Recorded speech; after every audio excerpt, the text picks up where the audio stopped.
से आप सभी लोग। देखिए प्रैक्टिस सेट नंबर 26वां प्रैक्टिस सेट है, मैथ का 26वां प्रैक्टिस सेट है। यूपीएसआई के जो प्रैक्टिस सेट निकले हुए हैं उसका ये 26वां प्रैक्टिस सेट है। पहला क्वेश्चन इसमें देखते हैं। पहला क्वेश्चन ये रहा। पहला क्वेश्चन बोल रहा है कि समांतर श्रेणी का 9वां पद 99 है और 99वां पद 9 है, तो श्रेणी का 108वां पद बताना है, क्या होगा। समांतर श्रेणी का 9वां पद या nवां पद और गुणोत्तर श्रेणी का nवां पद, ये दोनों मैंने बता रखे हैं। अगर हमें समांतर श्रेणी का nवां पद निकालना हो तो हम कैसे निकाल लेंगे। Tn बराबर a प्लस n माइनस का 1d, ऐसे तो निकालते हैं भाई। और जब हम गुणोत्तर श्रेणी का निकालते हैं Tnवां पद यानी कि nवां पद, तब कैसे निकालते हैं, तब a r की पावर n माइनस का 1, इस तरह से निकालते हैं। इसका मतलब ये हुआ अगर मुझे 10वां पद निकालना है तो कुल मिलाकर अगर मुझे 10वां पद निकालना है तो मेरे पास a प्लस 9d बचेगा, और मुझे इसका 10वां पद निकालना है तो ए आर की पावर 9 बचेगा। ठीक है, इतनी बात मैंने बताई हुई है। ठीक है, तो अब हम इसमें कैसे करेंगे। इसमें बोला है कि समांतर श्रेणी का 9वां पद, समांतर श्रेणी का 9वां पद क्या होगा, ए प्लस 8d हो जाएगा भाई। ठीक है, जो मैंने यहाँ पर बताया 8d हो जाएगा बराबर 99 हो जाएगा। ठीक है, और बोला है कि 9वां पद और 99 पद 9 है। 99 पद क्या हो जाएगा, ए प्लस 98 हो जाएगा, यानी कि एक घट जाता है। 98d बराबर कितना हो जाएगा, यहाँ पर 9 हो जाएगा। अब यहाँ पर ये दो समीकरण बन गई। यहाँ पर अगर मैं यहाँ से दूसरी में से पहली को घटा दूं तो यहाँ पर ए से ए खत्म हो जाएगा और यहाँ 90d बचेगा भाई, 90d बचेगा, और यहाँ पर माइनस का 90 बचेगा, क्योंकि 9 में से 99 घटाऊंगा माइनस में आएगा। ठीक, तो यहाँ पर मेरा क्या बचेगा, यहाँ पर मेरा d का मान कितना आ जाएगा, d का मान माइनस का 1 आ जाएगा। बोलो सही बात है। d का मान मेरे पास माइनस का 1 आ गया है।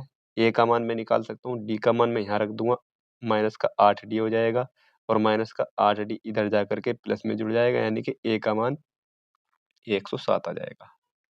a का मान 107 आ जाएगा। ठीक, मुझे क्या निकालना है, 108वां पद। 108वां पद निकालना है मुझे। 108वां पद क्या होगा, 108वां हो जाएगा 107d। ठीक है भाई, 107d हो जाएगा। इसमें इसके मान रख देंगे, 107 ये हो जाएगा, और d का मान माइनस का 1 है, तो यहाँ पर ये माइनस का 107 आ जाएगा। तो ये खत्म हो जाएगा, 107 से 107 कट जाएगा, कितना बचेगा, यहाँ पर 0 बचेगा। ऑप्शन नंबर ए ठीक हो जाएगा इसका। समझ में आ गई बात। अगला क्वेश्चन। अगला क्वेश्चन ये है कि x संख्याओं का औसत 3x है, यदि प्रत्येक संख्या में x माइनस 1 घटा दिया जाए तो नया औसत क्या होगा। तो ये बात मैंने बताई थी कि अगर किन्हीं संख्याओं का औसत कुछ दिया हुआ है और प्रत्येक संख्या में कुछ क्रिया की जा रही है, घटाने की, जोड़ने की, भाग करने की, तो औसत में भी वही फर्क पड़ेगा। जो औसत में डिफरेंस आएगा वो सेम डिफरेंस आएगा। इसका मतलब ये हुआ कि इसका औसत 3x था यहाँ पर, और इसमें से x माइनस का 1 घटा दिया गया है प्रत्येक संख्या में, तो नया औसत जो आएगा वो इस औसत में से इतना घटा देंगे हम। 3x में से क्या घटाएंगे, x माइनस का 1 घटा देंगे, तो मेरा जो नया औसत आएगा आ जाएगा यही 3x, ये माइनस का x आ जाएगा और प्लस का 1 बचेगा यहाँ पर, यानी कि ये मेरा पास आ जाएगा 2x प्लस का 1, 2x प्लस 1 बचेगा। तो मेरे पास ऑप्शन नंबर बी ठीक हो जाएगा इसका। ठीक, अगला कि जब 10% वार्षिक दर से 3 वर्षों के लिए वार्षिक रूप से संयोजित चक्रवृद्धि ब्याज और साधारण ब्याज के बीच का अंतर 217 रुपए है, तो मूलधन बताना है, क्या होगा। उसमें हम क्या करेंगे, 1/10% हो जाएगी फ्रैक्शन। ठीक है, और कितने 3 वर्षों के लिए है तो हम इसको 1000 मान लेंगे। जो मेरे पास धनराशि है वो पी वो 1000 हो जाएगी। फ्रैक्शन से गुणा करेंगे 1/10 और 3 के अनुपात में हम एक बार गुणा करेंगे बस यहाँ पर। ठीक है, तो यहाँ पर मुझे क्या करना पड़ेगा, इससे इसको काटूंगा तो यहाँ पर 100 आ जाएगा, और गुणा कर दूंगा पहले 3 से तो 300 आ जाएगा। ठीक, और फिर से एक बार काटूंगा इसको मैं, तो यहाँ पर कितना आ जाएगा, इसको काटूंगा इस बार तो ये मेरे पास 10 आ जाएगा, और फिर 3 से गुणा कर देंगे तो मेरे पास कितना आ जाएगा, 30 आ जाएगा। कुल मिलाकर के 331 इसका जो ब्याज आता है 331 आता है 1000 रुपये पर 10% से। ठीक है, तो यहाँ पर अब मैं एक बार और काटूंगा, यहाँ पर 1 आ जाएगा, और 1 से गुणा करूंगा तो 31 आ जाएगा। ठीक है, मुझे यहाँ पर 331 की जरूरत नहीं है, मुझे यहाँ पर जरूरत है इसके अंतर की, 217 रुपए की। साधारण ब्याज और चक्रवृद्धि ब्याज का जो अंतर होता है वो ये होता है, ये वाला मैंने बता रखा है, ये होता है, पहली लाइन को छोड़ देते हैं। तो 31 जो है, 31 217 के बराबर है। 31 अगर 217 के बराबर है तो 7 या 21 यानी कि 1 का मान 7 के बराबर हो जाएगा। 1 का मान अगर 7 के बराबर है तो धनराशि 7000 रुपए की है वो। ठीक है, धनराशि 7000 की हो जाएगी। धनराशि अगर 7000 रुपए की है तो मूलधन ही पूछा था, ऑप्शन नंबर सी ठीक हो जाएगा इसका। ठीक है, सक्सेसिव लगा सकते हैं, और भी बहुत तरीके, आसान सवाल है, कुल मिलाकर के किसी भी तरह से कर सकते हैं, कोई दिक्कत नहीं है। इसका फॉर्मूला भी होता है, फॉर्मूला डिस्टेंस बराबर पी आर बटे 100 का होल स्क्वायर, ठीक है। ये इसका 2 साल का होता है, ये 2 ईयर वाला है। 3 ईयर वाला क्या होता है, 3 ईयर वाले में क्या क्या डिफरेंस है, पी आर बटे 100 का वर्ग और इंटू में कर देते हैं 3 प्लस आर बटे 100, ठीक है, अगर हमें 3 साल का निकालना हो तो, ठीक है। फॉर्मूला भी है, कैसे भी किसी भी तरह से कर सकते हैं, कोई दिक्कत वाली बात है नहीं इसमें। अगला सवाल यह है, एक फर्श जो 1517 मीटर लंबा तथा 9.02 मीटर चौड़ा है, ठीक, तो उस पर वर्गाकार लगने वाली टाइलों की न्यूनतम संख्या ज्ञात कीजिए। तो यहाँ पर ये आयताकार फर्श है, ठीक है भाई, ये आयताकार फर्श है यहाँ पर। इसकी जो लंबाई है 15.17 मीटर ना करके मैं 1517 सेंटीमीटर कर सकता हूँ क्या भाई? मैं इसको 15 सेंटीमीटर लिख सकता हूँ, इसको 902 सेंटीमीटर लिख सकता हूँ भाई, ठीक है। मैंने इसको सेंटीमीटर में चेंज कर दिया है इस समय। अब यहाँ पर इसमें जो वर्गाकार टाइलों की संख्या होगी ना, तो इसका पहले हमें इसका एचसीएफ निकालना पड़ेगा। एचसीएफ इसलिए निकालना पड़ेगा कि जो एचसीएफ होगा वो एक टाइल बनेगी, उसकी एक भुजा की लंबाई आ जाएगी अगर हम इसका एचसीएफ निकाल दें तो यहाँ पर, ठीक। इसका एचसीएफ निकाल देंगे। एचसीएफ कैसे निकलेगा, एचसीएफ निकालने के लिए देखो, इसमें तरीके हो सकते हैं 1-2, लेकिन इसका तरीका सबसे अच्छा यही है कि इस तरह से इसका एचसीएफ निकाला जाए।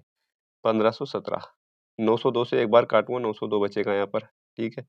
यहाँ पर 5 बचेगा, 1 बचेगा और यहाँ पर 6 बच जाएगा, ठीक है। फिर 615 से मैं इसको 902 को भाग करूँगा यहाँ पर। तो मैं घटाता हूँ, 12 में से 5 जाएगा तो 7 बचेगा, ठीक।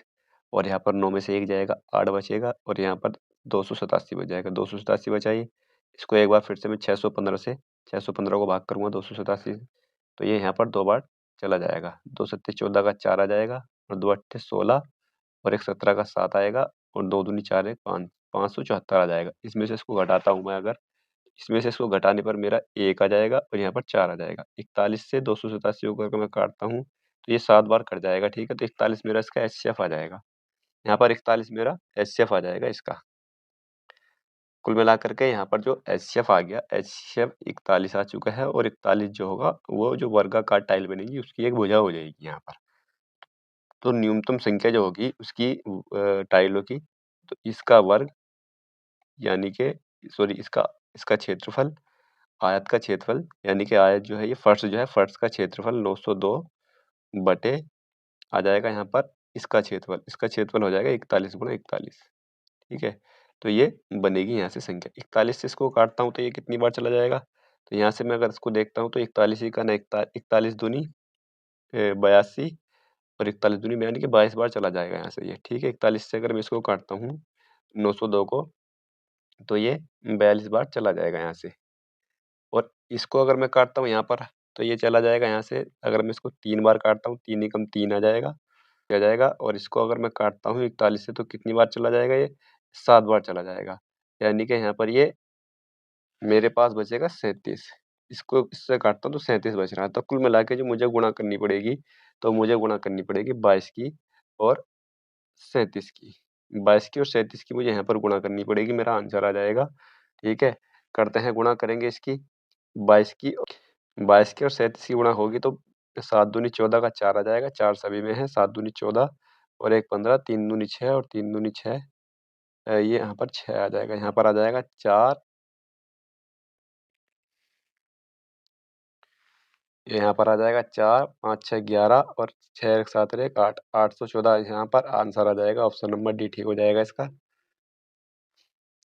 अगला क्वेश्चन ये है कि अमन अपनी यात्रा 14 घंटे में पूरी करता है। वह आधी दूरी 39 किलोमीटर प्रति घंटा की चाल से और शेष दूरी 45 किलोमीटर प्रति घंटा की चाल से तय करता है। यात्रा की कुल दूरी ज्ञात करनी है, कितनी होगी। तो यहाँ पर अमन अपनी यात्रा 14 घंटे में पूरी कर लेता है। वह आधी दूरी 39 किलोमीटर प्रति घंटा की चाल से और शेष दूरी 45 किलोमीटर की चाल से तय करता है वो, ठीक है भाई। तो इसमें हमें क्या करना होता है, जो स्पीड होती है स्पीड के रेशियो को हम स्पीड का जो एलसीएम होगा उसको हम डिस्टेंस मान लेंगे। यहाँ पर अगर मैं 39 और 45 का अगर एलसीएम निकालता हूँ तो मेरे पास 45 तो होना चाहिए, 45 होना चाहिए और मुझे 45 39 से इसको काटने के लिए मुझे यहाँ कितनी संख्या रखनी चाहिए। अगर मैं यहाँ 3 रख देता हूँ तो 13 आ जाएगा, तो मुझे 13 रखना ही पड़ेगा यहाँ पर, ठीक है, 13 अभाज्य संख्या तो मुझे 13 रखना पड़ेगा, तो कुल मिला के 45 गुणा 13 इसका एलसीएम आ जाएगा। तो मैं मान लूँगा कि टोटल दूरी जो है वो ये है, ठीक है। टोटल दूरी 45 गुणा 13 है। अगर टोटल दूरी इतनी आ जाएगी तो ये उसकी आधी दूरी 39 किलोमीटर में, यानी कि आधी-आधी दूरी तय करता है यहाँ पर ये। तो इतनी आ जाएगी, इसको मैं एक काम करता हूँ, इसको दोगुना और कर लेता हूँ यहाँ पर। इसको मैं दोगुना कर लेता हूँ ताकि मुझे अब आसानी होगी। यहाँ पर मैं मान लेता हूँ टोटल दूरी ये है।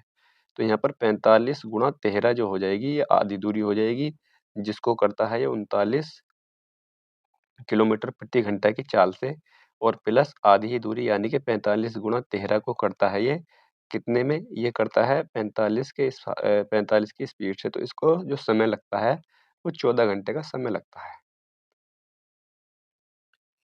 अब यहाँ पर मैं देखता हूँ 13 तिया 39 और 3 से काटूंगा, यहाँ पर 15 आ जाएगा, और प्लस 45 से 45 जाएगा, 13 बचेगा, बराबर 14 आ जाएगा। यानी कि यहाँ पर 28 का मान 14 आ जाएगा। 1 का मान यहाँ पर 1/2 आ जाएगा। 1 का मान 1/2 आ जाएगा, तो मैं इसको 1/2 से गुणा कर दूंगा। इसको 1/2 से गुणा कर दूंगा, टोटल दूरी ये थी, 2 से 2 कट जाएगा, तो मेरे पास जो आंसर आएगा यही आ जाएगा। 13 पंजे 65 का 5 आ जाएगा, और 13 चौका 52 और 6 58 आ जाएगा। यहाँ पर 585 किलोमीटर की वो दूरी है। ऑप्शन नंबर सी ठीक हो जाएगा। कोई दिक्कत? ठीक है, इस तरह से कर लेंगे, करने में कोई दिक्कत नहीं होनी चाहिए इस तरह से करने में भी। ठीक है, हालांकि मैं डी मान के या एक्स मान के भी करा देता, कोई दिक्कत नहीं, लेकिन इस तरह से भी कर लेंगे। आसान सवाल है। अगला क्वेश्चन ये है, यहाँ पर 14 इकाई ऊंचाई और 7 इकाई त्रिज्या वाले शंक्वाकार कैनवास तंबू के निर्माण के लिए यहाँ पर वर्ग इकाई कैनवास की आवश्यकता पड़ेगी, ये इसमें सवाल में पूछा है। तो यहाँ पर ये इकाई दे रखी है ना, इकाई से कंफ्यूज मत होना, इससे घबराना मत इकाई से। इकाई का मतलब इसमें यही दे रखा है कि या तो वो सेंटीमीटर में है, या मीटर में है, या किलोमीटर में, कुछ भी मान सकते हैं। यहाँ पर जो इकाई इसको मानेंगे वही इकाई इसमें मानेंगे, क्योंकि सब जगह इकाई दे रखा है। मैं इसको सेंटीमीटर ही मान लेता हूँ। इकाई को काट करके हम सेंटीमीटर कर देंगे, कोई दिक्कत नहीं यहाँ पर। तो इसकी जो एच हो जाएगी यहाँ पर 14 सेंटीमीटर। में सेंटीमीटर मान लेता हूँ यहाँ पर, कोई दिक्कत नहीं होने की इससे। और त्रिज्या जो है वो 7 सेंटीमीटर की हो जाएगी यहाँ पर। तो इसका शंक्वाकार जो कैनवास है उसके तंबू के निर्माण के लिए आवश्यक कैनवास की आवश्यकता, वर्ग इकाई कैनवास की आवश्यकता पड़ेगी यहाँ पर। तो इसका मतलब मुझे इसका जो ज्ञात करना पड़ेगा, वक्र पृष्ठ ज्ञात करना पड़ेगा। ठीक है, वक्र पृष्ठ इसका मुझे ज्ञात करना पड़ेगा यहाँ पर। ठीक, तो वक्र पृष्ठ क्या होता है भाई? शंकु का वक्र पृष्ठ होता है पाई आर एल। पाई आर एल होता है शंकु का वक्र पृष्ठ। एल का मान मुझे निकालना है। एल का मान क्या होगा? एल का मान जो होगा एच स्क्वायर प्लस का आर स्क्वायर का रूट में हो जाएगा यहाँ पर। एच का वर्ग 196 हो जाएगा, 7 का वर्ग 7 से 49 हो जाएगा। इसको मैं जोड़ता हूँ तो कितना आएगा भाई? ये इसको अगर मैं जोड़ता हूँ तो यहाँ पर कितना आ जाएगा? ये आ जाएगा यहाँ पर 9 6 5 9 6 13 और एक 14, 9 4 13 और एक 14 का 4 आ जाएगा, और यहाँ पर 2 बचेगा। रूट 245 बच रहा है। ठीक है, रूट 245 यहाँ पर बचा है। रूट 245 को मैं और क्या लिख सकता हूँ? यहाँ पर मुझे कुछ पूर्ण वर्ग संख्या दिखाई दे रही है। मैं यहाँ से अगर देखता हूँ तो 9 दूनी 18 नहीं बच रही, 9 से नहीं कट रही है।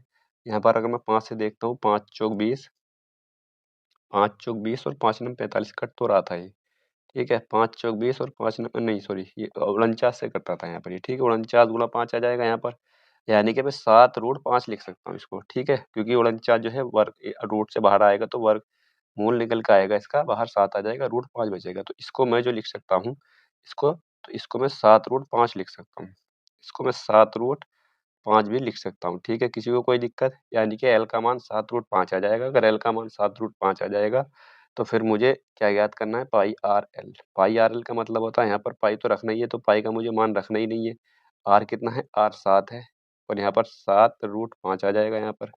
इसका मान मेरे पास आ जाएगा 49 रूट 5 पाई आ जाएगा। ये ऑप्शन में है क्या? ऑप्शन नंबर सी ठीक हो जाएगा इसका। व्यापारी, एक महिला व्यापारी है, वो अंकित मूल्य पर 25% की छूट देती है, जिसके कारण उसे 13% की हानि होती है। तो यहाँ पर ये एमपी है, और एमपी पर क्या कर रही है? वो 25% की छूट दे रही है। 25% की छूट का मतलब होता है 100 में से 25 जाएगा 75। ठीक है, मैं इसका यहाँ पर रेशियो ले रहा हूँ एमपी का और सीपी का। और सीपी यानी कि उसे 13% की हानि हो रही है, तो उसको सीपी 87 बचेगा यहाँ पर। तो यहाँ पर मैं एमपी और सीपी का रेशियो ले लूँगा, तो एमपी कितना आ जाएगा भाई? एमपी यहाँ पर आ जाएगा, 3 से भी काट लूँगा तो यहाँ पर 29 आ जाएगा, और सीपी कितना आ जाएगा? सीपी आ जाएगा यहाँ पर 25। ठीक है? इस तरह से रेशियो ले सकते हैं एमपी और सीपी का। तो यहाँ पर अब वो क्या है, वो बोल रहे हैं कि यदि वह अंकित मूल्य पर 10% की छूट देती है, एमपी-सीपी का रेशियो आ गया और एमपी पर 10% की छूट पर बेचती है, तो मेरा एसपी भी निकल के आ जाएगा यहाँ पर। एसपी का रेशियो भी यहाँ पर आ जाएगा 29 पर मैं छूट दूँगा कितनी 10% की छूट मिलेगी यहाँ पर, तो 10/9 हो जाएगा, यानी कि 9 9 81 और 9 दूनी 18 यानी कि 261 यानी कि 26.1 आ जाएगा यहाँ पर भाई, 26.1 आ जाएगा। अब बोला है तो उसे कितने प्रतिशत का लाभ होगा? लाभ कितना होगा? ₹25 का उसका सीपी था और 26.1 रुपए में उसने बेच दिया, तो इसका मतलब उसका लाभ जो होगा ₹1.1 का हो जाएगा, किस पर होगा? बटे 25 पर हो जाएगा। बटे 25 पर उसका लाभ हो जाएगा और गुणा कर दूँगा 100 से, 25 चौक का 100 यानी कि 4.4% का लाभ हो जाएगा भाई उसका। 4.4% का ऑप्शन नंबर ए ठीक हो जाएगा। कर सकते हैं इस सवाल को, कोई दिक्कत? अगला क्वेश्चन दिया हुआ है कि विनीत विनोद से 8 वर्ष छोटा है। 4 वर्ष पहले उनकी आयु का अनुपात 1:2 था। भई यहाँ पर ये विनीत है। विनीत, ये दोनों के नाम एक जैसे हो रहे हैं ये, ठीक है? इनके विनीत और विनोद। ये 8 वर्ष छोटा है और 4 वर्ष पहले इनकी आयु का जो अनुपात था, जो 4 साल पहले की आयु का अनुपात था इनका, तो वो कितने का था? तो छोटा कौन है भाई? विनीत का और विनोद का। 4 वर्ष पहले विनोद से 8 वर्ष छोटा है, तो इसका मतलब विनीत की जो होगी वो 1 हो जाएगी और विनोद की जो होगी वो 2 यूनिट हो जाएगी, ठीक है भाई? क्योंकि विनोद से छोटा है विनीत, तो विनीत की ये यूनिट छोटी होनी चाहिए, कम होनी चाहिए यहाँ पर। ये बात समझ में आ गई? तो यहाँ पर इनकी आयु का अनुपात जो है 4 साल पहले 1:2 का अनुपात है यहाँ पर। भई 4 साल पहले हो, 4 साल बाद में हो, वर्तमान के या 10 साल पहले है, भई जो 4 साल पहले मतलब 4 साल पहले उनके बीच में डिफ़रेंस रहा होगा, 4 साल के बाद भी वही डिफ़रेंस रहेगा, 10 साल के बाद भी वही डिफ़रेंस रहेगा, क्योंकि दोनों एक ही हर साल दोनों बराबर ही तो बढ़ रहे हैं, तो डिफ़रेंस तो कभी चेंज होगा नहीं। तो यहाँ पर भी डिफ़रेंस वही होना चाहिए। यहाँ पर भी डिफ़रेंस 8 साल का ही होना चाहिए यहाँ पर। यहाँ पर 1 का मान आ जाएगा यहाँ पर 8, अगर 1 का मान यहाँ पर 8 आ गया तो विनोद की जो आ जाएगी 8 दूनी 16 आ जाएगी। 8 दूनी 16 जो है ये कब की है? मैथ्स के 4 साल पहले की है। विनोद की 4 साल पहले की आयु है। उसकी वर्तमान आयु के लिए हम 4 और जोड़ना पड़ेगा, 20 साल आ जाएगा। ऑप्शन नंबर सी ठीक हो जाएगा, कोई दिक्कत इस सवाल में? एक वस्तु का अंकित मूल्य उसके क्रय मूल्य से 20% अधिक है। ये सीपी है, ये एमपी है यहाँ पर, ठीक है? उसका जो अंकित मूल्य उसके सीपी से 20% अधिक है। मैं अगर इसको 100 मान लूँ, तो ये मेरा 120 हो जाएगा, ठीक है भई? दुकानदार अपनी वस्तु को बेचने के लिए अधिकतम कितना प्रतिशत बट्टा दे सकता है? अधिकतम कितने प्रतिशत का बट्टा दे सकता है ताकि उसको कोई हानि ना हो? अगर कोई हानि ना हो, तो उसको वो कितने में बेचनी पड़ेगी? ₹100 में ही बेचनी पड़ेगी उसको। भई अगर उसको हानि ना होगी, यानी कि 100 में खरीदी थी, 100 में इसको बेचनी पड़ेगी, तभी तो कोई हानि ना होने की। तो यहाँ पर उसको कितना बट्टा देना पड़ेगा? यहाँ पर 120 में से ₹20 पर कितना बट्टा हो जाएगा भई? 120, ये भी ₹120 में ₹20 की छूट देनी पड़ेगी, तो ये बट्टा निकल आएगा, बटे 100 कर देंगे। यानी कि यहाँ पर आ जाएगा, 0 कट जाएगा, यानी कि 100/6 आ जाएगा, 100/6 आ जाएगा, यानी कि 50/3 आ जाएगा। 50/3 को लिखते हैं 16 तिया 48 यानी कि ऑप्शन नंबर ए ठीक हो जाएगा। 16.66% हो जाएगा भई, ठीक है? अगला क्वेश्चन देखते हैं। अगला क्वेश्चन ये है कि पीक्यूआरएस एक आयत है। भुजा पीक्यू एम क्यूआर का अनुपात 3:4 है। ये एक आयत है यहाँ पर पीक्यूआर, पीक्यूआरएस, ठीक है? ये एक आयत हो गया यहाँ पर। इसके बाद बोला है भुजा पीक्यू और क्यूआर का अनुपात, ये पीक्यू है यहाँ पर, ये 3 है और इसका क्यूआर हो जाएगा यहाँ पर 4, तो ये भी 3 हो जाएगा और ये भी 4 हो जाएगा। क्यों? ठीक है, आयत की 2 लंबाई बराबर होती है यहाँ पर। यदि विकर्ण पीआर है ये विकर्ण यहाँ पर पीआर है, इसका जो लंबाई है 10 सेंटीमीटर की है, ये लंबाई 10 सेंटीमीटर की है और ये जो यूनिट है, ये यूनिट मानी हुई तो हम इसको 4x करेंगे, ठीक है? ये इस तरह से लिखेंगे क्योंकि यहाँ पर 10 सेमी दे दिया है, तो फिर हमें इसको इस तरह से रिलेट करना पड़ेगा यहाँ पर। तो आयत का परिमाप बताना है, कितना होगा आयत का परिमाप? तो यहाँ पर एक चीज़ बताओ, ये यहाँ पर अगर मैं इसकी लंबाई देखूँ पीआर की, तो इसके वर्ग के और इसके वर्ग के बराबर होगी, इसके वर्ग के और इसके वर्ग के योग के बराबर होगी। दोनों तरफ से बराबर हो जाएगा ये, ठीक है? इसका मतलब ये भी और ये भी दोनों तरफ से बराबर होना चाहिए। 3x square plus 4x square बराबर का 100 का वर्ग ये होना चाहिए, 10 का वर्ग होना चाहिए। इसी तरह से ये भी होना चाहिए, यानी कि ये और ये भाग बराबर हो जाएगा। ये कुल मिला के ये भी कह सकते हैं कि ये और ये भाग बराबर है इसका। तो हम इसको इस तरह से भी लिख सकते हैं, 3x स्क्वायर प्लस का 4x स्क्वायर बराबर का 100, इस तरह से भी लिख सकते हैं। उस तरह से भी लिख सकते हैं, उस तरफ से भी, लेकिन दोनों तरफ से बराबर है, कुछ भी कर सकते हैं। आयत का परिमाप हमें ज्ञात करना है यहाँ पर, ठीक है? तो यहाँ पर 3 सॉरी यहाँ पर 3x² जो है ना ये यहाँ पर चढ़ेगा, ये यहाँ पर चढ़ेगा यहाँ पर, ठीक है भाई? ये बात समझ गए होंगे आप? क्योंकि यहाँ पर a² + b² होता है, तो a का मान तो यहाँ पर ये 3x था और b का मान 4x था यहाँ पर। इस तरह से करेंगे इसको तो 9x² आ जाएगा यहाँ पर, और 4 चौक 16x² आ जाएगा यहाँ पर, और ये आ जाएगा 100 यहाँ पर।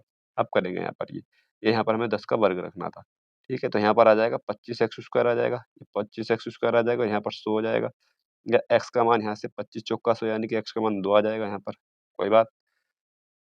यहाँ पर ये 6 आ जाएगा और यहाँ पर ये 8 आ जाएगा, यानी कि इसकी जो चौड़ाई है वो 6 सेंटीमीटर की है और लंबाई 8 सेंटीमीटर की। उसका परिमाप निकाल सकते हैं 12 + b, ठीक है भाई? 12 + b करके 8 6 14 दूनी 28 हो जाएगा, ठीक है भाई? 28 हो जाएगा, ऑप्शन नंबर डी ठीक हो जाएगा।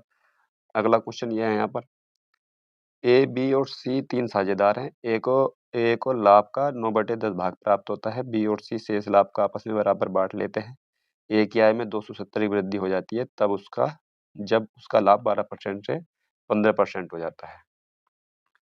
तो यहाँ पर हम देखते हैं कि ये 3 साझेदार हैं यहाँ पर, ए, बी, सी, ठीक है भाई? यहाँ पर इनका कुछ रुपये रहा होगा लगाने वाला, यहाँ पर इनका कुछ समय रहा होगा और यहाँ पर इनका कुछ प्रॉफ़िट रहा होगा। प्रॉफ़िट इन दोनों के व्युत्क्रम के अनुपात में होगा भाई, ठीक? तो यहाँ पर मैं देखता हूँ कि ए को लाभ का 9/10 भाग प्राप्त होता है।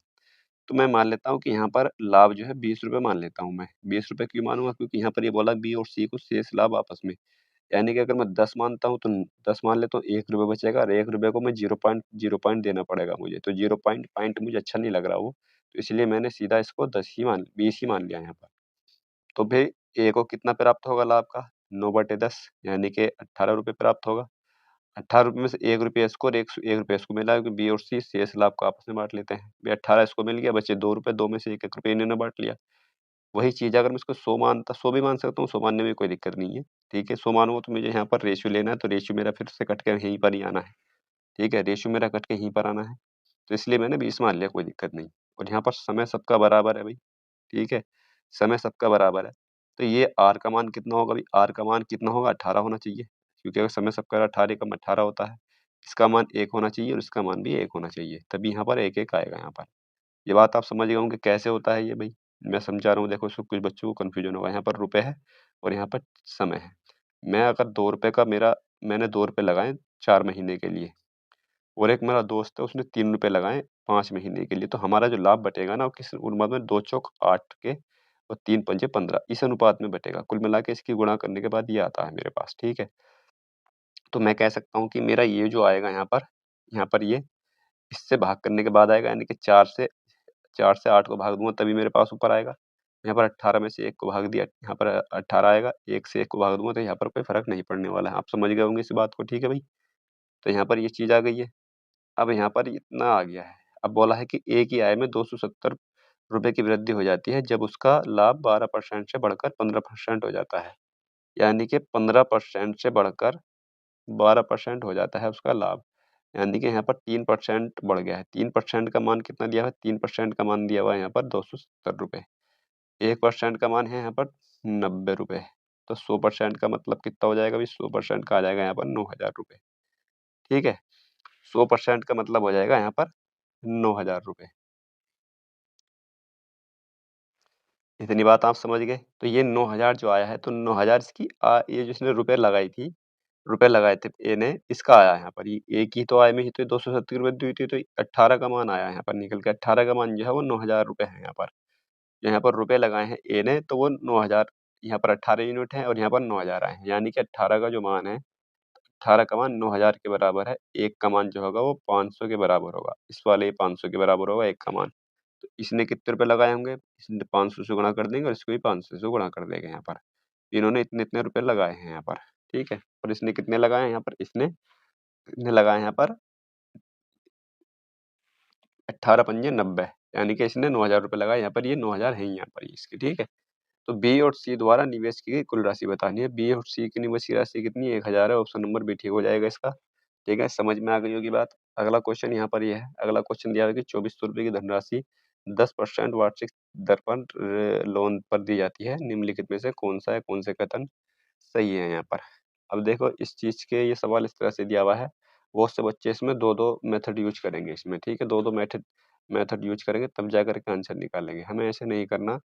हम क्या करेंगे इसमें, भाई 2400 रुपये की राशि है तो 10% की दर है।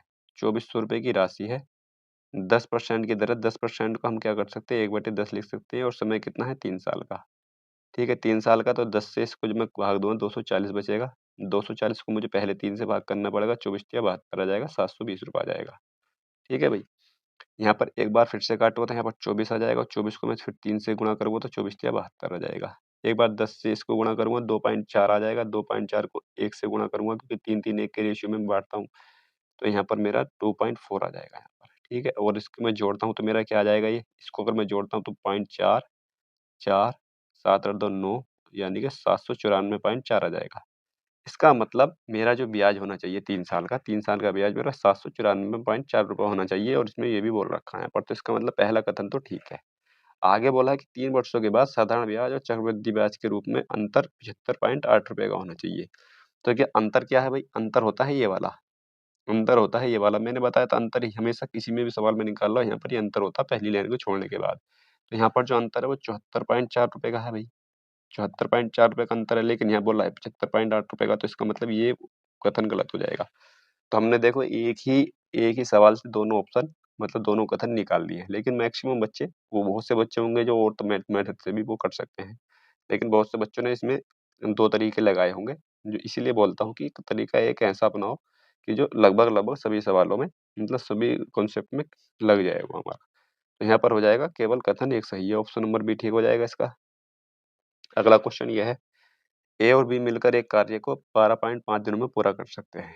ये ए है और ये बी है, ये मिलकर कर रहे हैं 12.5 को मैं लिख सकता हूँ 25/2 लिख सकता हूँ भाई, कोई दिक्कत? 25/2 लिख सकता हूँ।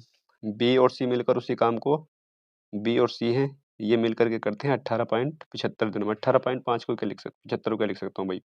यहाँ पे मैं 6 गुणा 3 पॉइंट का सॉरी, मुझे 3 बाहर निकालना पड़ेगा क्योंकि 75 से 6 नहीं कटेगा, तो यहाँ पर मैं 3 निकालूँगा। 3 छंग 18 और 6 पॉइंट 3 दूनी 6 और 3 पंजे 15, 6.25 लिख सकता हूँ। इसको हटाऊँगा यहाँ से तो ये आ जाएगा, यहाँ पर 100 आ जाएगा यहाँ पर, और 25 से काटूँगा 3 गुणा 25 बार कटेगा, 25 चौका 100 आ जाएगा यहाँ पर। ठीक है, 25 से इसको काटूँगा तो 25 बार और 25 चौका 100 आ जाएगा यहाँ पर। 25 या 75/4 आ जाएगा भई ये। इसको 75/4 लिख सकता हूँ, कोई दिक्कत? 75/4 लिख सकता हूँ इसको। 18.75 को मैं 18.75 को 75/4 भी लिख सकता हूँ मैं। ठीक है, आगे बोला है कि सी और ए मिलकर उसी काम को 15 दिन में करते हैं। सी और ए मिलकर उसी काम को करते हैं 15 दिन में। अब मैं यहाँ से इनका एलसीएम ले सकता हूँ। एलसीएम लूँगा, किस-किस का एलसीएम लूँगा मैं? इन तीनों का लूँगा, 25 का, 75 का और 15 का। 25 या 75, 15 पंजे 75, 75 इनका एलसीएम आ जाएगा यहाँ पर। ठीक है, इसको इससे काटूँ, 25 या 75 6 आ जाएगा यहाँ पर। 75 से 75 काटूँगा, यहाँ पर 4 आ जाएगा भई, और 15 पंजे 75 आ जाएगा। इन सभी की मेरे पास एफिशिएंसी का योग भी आ चुका है। अगर मैं इन तीनों को जोड़ता हूँ तो 2a + b + c आ जाएगा यहाँ पर। 2a + b + c बराबर 6 4 10 15 के बराबर हो जाएगा। a + b + c का मान जो हो जाएगा वो 7.5 हो जाएगा। ठीक है भई, या 15/2 भी रख सकता हूँ मैं भी इसको। अब आगे बढ़ते हैं सवाल में। आगे बोला है d को साथ लेते हुए जो c की तुलना में केवल 40% कुशल है। मुझे यहाँ पर c की एफिशिएंसी लेनी पड़ेगी। a + b की कितनी है? 6। तो c की कितनी हो जाएगी? इसमें से घटा दूँगा, c की मिल जाएगी मुझे। तो ये आ जाएगी 2 छंग 12 यानी कि 3/2 आ जाएगी। ठीक है भाई, 3/2 आ जाएगी यहाँ पर। 2 छंग 12 3/2 जाएगी, 1.5 आ जाएगी यानी कि। डी को साथ लेते हुए जो सी की तुलना में केवल 40% कुशल है यहाँ पर। ठीक है, इतनी बात आप समझ गए। 40% कुशल का मतलब है 2/5। ठीक है, 2/5 यानी कि किसका? सी की एफिशिएंसी का 2/5। इसका अगर मैं 2/5 निकालता हूँ तो 2 से 2 कट जाएगा, 3/5 बचेगा यानी कि 0.6 भी लिख सकता हूँ इसको मैं। ठीक है भाई, यानी कि इसका जो डी की एफिशिएंसी आ गई वो 0.6 आ गई। सी की थी ये, डी की ये आ जाएगी यहाँ पर। अब आगे बोला ए बी सी मिलकर उसी काम को कितने दिन में पूरा करेंगे? डी को साथ लेते हुए। ठीक है, डी को साथ लेकर ए का नाम आया, यही तो सोचना पड़ेगा कि ए बी सी को अगर करना है तो फिर डी को क्यों दे रखा है यहाँ पर? जब ए बी सी को ही करना है तो डी को क्यों जोड़ा था? यहाँ पर डी को साथ लेते हुए बोला है इसने, तो इसका मतलब चारों काम करने में कितना समय लगाएंगे अगर 75 टोटल काम है तो? 75 टोटल काम है। ठीक है, और 6 4 10 सॉरी तीनों का कितना है इनका? 15/2, तो तीनों का ये है और 0.6 यहाँ है यहाँ पर। यानी कि 7.5 तो इनका यहीं पर है, 7.5 तो इनका तीनों का है और प्लस 0.6 इसका भी है डी का। तो कितना हो जाएगा ये आ जाएगा 8.1, यानी कि ये आ जाएगा मेरा नीचे 81 आ जाएगा यहाँ पर। ठीक है, 81 आ जाएगा, 81 आ जाएगा। मैं इसको 3 से काट सकता हूँ, 3 दूनी 6 और 3 पंजे 15, यहाँ पर 3 दूनी 6 और 3 दूनी 6 और 3 सत्ते 21 आ जाएगा यहाँ पर। ठीक है, तो इस तरह से कोई सा ऑप्शन बन रहा है कि यहाँ पर 300 तो कटेगा नहीं, तो इसका मतलब ये दो तो होंगे नहीं, इन दोनों में से मेरा कोई सा आंसर है। मैं इसको अगर मैं काटूंगा कितनी बार, 27 से 9 बार जाएगा मेरा यहाँ पर। 27 9 सत्ते 63 का 3 आएगा और 9 दूनी 18 और 6 24 आ जाएगा, 243 आएगा। और यहाँ पर मेरा बचेगा यहाँ पर 7, यानी कि 9 सही 7/27 बचेगा यहाँ पर ये। ठीक है, ये बचेगा यहाँ पर 9 सही 7/27। ये मेरा आंसर आ जाएगा 9 सही 7/27। ऑप्शन नंबर डी ठीक होना चाहिए भी इसका। ठीक है, कर लेंगे, कोई दिक्कत। अगला सवाल यहाँ पर यह है, एक क्रिकेट खिलाड़ी का 40 पारियों में बल्लेबाजी का औसत 60 रन है। वे 40 पारी हैं। इस सवाल को उससे भी कर सकते हैं, डेविएशन से कर सकते हैं। ठीक है, लेकिन डेविएशन एक ऐसा तरीका है कि उसमें बहुत बहुत ज़्यादा प्रैक्टिस करनी पड़ती है डेविएशन के सवाल में, क्योंकि उसमें जो है बहुत कन्फ्यूजन हो जाता है, कहीं-कहीं सवाल इस तरह से घुमा के दे दिया जाता है, तो फिर उसमें कहीं-कहीं कन्फ्यूजन हो जाता है, उसमें गलत होने के चांसेस ज़्यादा रहते हैं उसमें। ठीक है, तो डेविएशन से कर सकते हैं, डेविएशन भी ऐसा नहीं है कि अच्छा तरीका नहीं है, बढ़िया तरीका है डेविएशन का भी, उससे भी कर सकते हैं। लेकिन जिसमें अच्छी प्रैक्टिस होनी चाहिए, उसी को अपनाना चाहिए। ठीक है, अगर डेविएशन में अच्छी प्रैक्टिस है, तो उससे भी कर सकते हैं आप। ये क्रिकेट खिलाड़ी का 40 पारियों में बल्लेबाजी का औसत रन जो 60 है यहाँ पर। ठीक है, तो उसके टोटल रन कितने हो जाएँगे, 24 हो जाएँगे टोटल रन। अब बोला है कि एक पारी में उसका उच्चतम स्कोर उसके न्यूनतम स्कोर से 110 रन अधिक है। यदि इन दोनों पारियों को हटा दिया जाए तो शेष 38 पारियों में उसका औसत 58 है। तो मुझे इन दोनों पारियों को नहीं हटाना, क्योंकि उसका उच्चतम स्कोर पहुँचा है। मुझे इस 38 पारियों को हटाना है मुझे यहाँ से। ठीक है, इनको नहीं हटाना, मुझे 38 पारियों को हटाना है। तो 38 पारियों में उसका औसत कितना होगा भाई? 38 पारियों में होगा उसका 58। तो यहाँ पर कितना आ जाएगा? 38 के 58 की अगर मैं गुणा करता हूँ तो 8 64 का 4 आएगा, हासिल रहेंगे 6, 8 तिया 24 और 8 पंजे 40। तो ये 64 हो जाएगा यहाँ पर। ठीक है, 64 और 6 64 और 6 हो जाएगा 70 का 7, 5 तिया 15 और 7 2204 आ जाएगा यहाँ पर। ठीक है भई, इसकी गुणा आ जाएगी 2204 यहाँ पर। 2204 यानी कि 2204 रन ये हो जाएँगे यहाँ पर। इसमें से इसको घटाता हूँ तो यहाँ पर ये आ जाएगा मेरा यहाँ पर 196 बचना चाहिए यहाँ पर। क्यों भई? 196 बचना चाहिए। 6 4 10 9 3 ठीक है जी, 196 सही, 196 बचना चाहिए, यानी कि जो बची हुई 2 पारियाँ हैं वो, जो 2 पारियाँ हैं वे बची हुई, तो उनका जो टोटल रन है 196 है यहाँ पर। उसमें बोला है कि 110 रन अधिक है उच्चतम स्कोर का, यानी कि उसका उच्चतम स्कोर अगर मैं ए मान लूँ तो उसका न्यूनतम स्कोर बी होना चाहिए।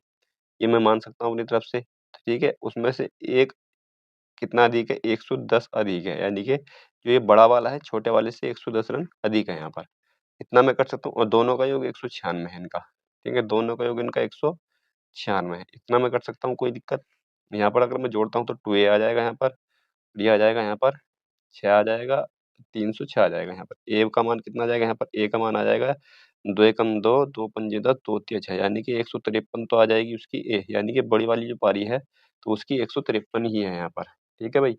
जो बड़ी पारी है उसकी 153 ही है, उच्चतम पारी पूछी थी इसमें, तो इसका आंसर आ जाएगा ऑप्शन नंबर बी। इस तरह से कर लेंगे, कोई दिक्कत भाई। अगला सवाल ये, एक्स और वाई किसी नदी पर 2 बिंदु हैं। ठीक है भाई, एक्स और वाई है ये एक्स और वाई 2 बिंदु हैं। बिंदु P और Q सीधी रेखा एक्स वाई को 3 बराबर भागों में विभाजित करते हैं। यानी कि 3 भागों में विभाजित होने चाहिए यहाँ पर। ये हो गए 3 भागों में, यहाँ पर P है और Q है यहाँ पर। ठीक है, ये 2 बिंदु हैं, 1, 2, 3 पारियों में विभाजित हो गए यहाँ पर। नदी एक्स वाई के समांतर बहती है, यानी कि इस तरह से नदी बह रही है। बोला है कि एक्स से क्यू तक, ठीक, और वाई से क्यू तक की यात्रा करने में लगने का जो अनुपात है वो 4-5 है। यहाँ से यहाँ तक का और यहाँ से यहाँ तक का जो अनुपात है समय का, वो 4-5 का है। ठीक है, 4-5 का ये अनुपात है यहाँ पर। ठीक है, तो इसमें और कुछ नहीं दिया हुआ, क्या ज्ञात करना? धारा की दिशा में नाव की चाल, यानी कि डीएस का अनुपात पूछा है। डीएस, यूएस, बी और डब्ल्यू। यहाँ पर जो रेशियो पूछा है डीएस का पूछा है और धारा की चाल और डब्ल्यू का। यहाँ पर जो रेशियो पूछा है डीएस का और डब्ल्यू का पूछा है। ठीक है भाई, कर लेंगे, कोई दिक्कत नहीं इसको, आसान सवाल है। तो यहाँ पर हम देखते हैं कि यहाँ पर 4 और 5 दिया हुआ है। 4, 5 ये समय का अनुपात है, 4 पंजे 20, यानी कि मैं मान लेता हूँ कि यहाँ पर जो दूरी है वो 20 की है, यहाँ पर भी दूरी 20 की है और यहाँ पर भी दूरी 20 की है। मैं मान लेता हूँ, कोई दिक्कत नहीं। ठीक है, बराबर दूरी है, यहाँ पर बराबर दूरी मान लेता हूँ क्योंकि यहाँ रेशियो पूछा है, कोई दिक्कत नहीं है। इतना कर लेंगे हम यहाँ पर, यानी कि तीनों दूरी 20-20 की है यहाँ पर। अब उसने बोला है कि जब वो यहाँ x से y तक जाता है तो उसको 4 यूनिट का समय लगता है और जब y से q तक आता है तो उसको 5 यूनिट का समय लगता है। तो यहाँ पर ये समान धारा की दिशा में जाएगा इधर को। धारा की दिशा में उसको ये दूरी है यहाँ पर कितनी, 20 किलोमीटर की दूरी है, टाइम लगता है 4, तो उसको सॉरी 20 की नहीं है, 40 की है यहाँ पर ये। ठीक है, यहाँ से यहाँ तक की 40 की दूरी है यहाँ पर ये। 20 की जो दूरी तय कर रहा है, विपरीत में तय कर रहा है। समांतर दिशा में जो कर रहा है वो 40 की दूरी तय कर रहा है। 4 घंटे का उसको 4 यूनिट का समय लग रहा है, तो उसकी स्पीड होनी चाहिए यहाँ पर 10 यूनिट। उसी तरह से विपरीत दिशा में वो 20 किलोमीटर की दूरी तय कर रहा है और यूनिट लग रही है उसको 5, तो उसको समय लगना चाहिए 4 यूनिट का। ठीक है, तो b का मान कितना आ जाएगा, 14 आ जाएगा, 14/2 7 आ जाएगा और इसका जो मान आएगा 10 में से 4 जाएगा 6, 3 आ जाएगा इसका। ठीक है, ये सब मैंने बता रखा है किस तरह से करते हैं यहाँ पर। अब यहाँ पर जो रेशियो पूछा है, किसका पूछा है भाई, रेशियो पूछा है यहाँ पर इसका ds का और w का, धारा की दिशा में चाल और धारा की चाल, नाव की धारा की दिशा में चाल। ds का मान यानी कि ds का कितना है, 10 है चाल इसकी, उसकी 3 है, तो 10 3 हो जाएगा, ऑप्शन नंबर सी ठीक हो जाएगा। ये इसमें पूछा हुआ था।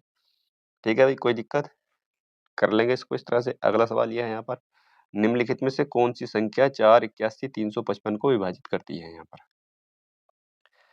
तो यहाँ पर एक चीज है, 6 से तो ये विभाजित होगी नहीं।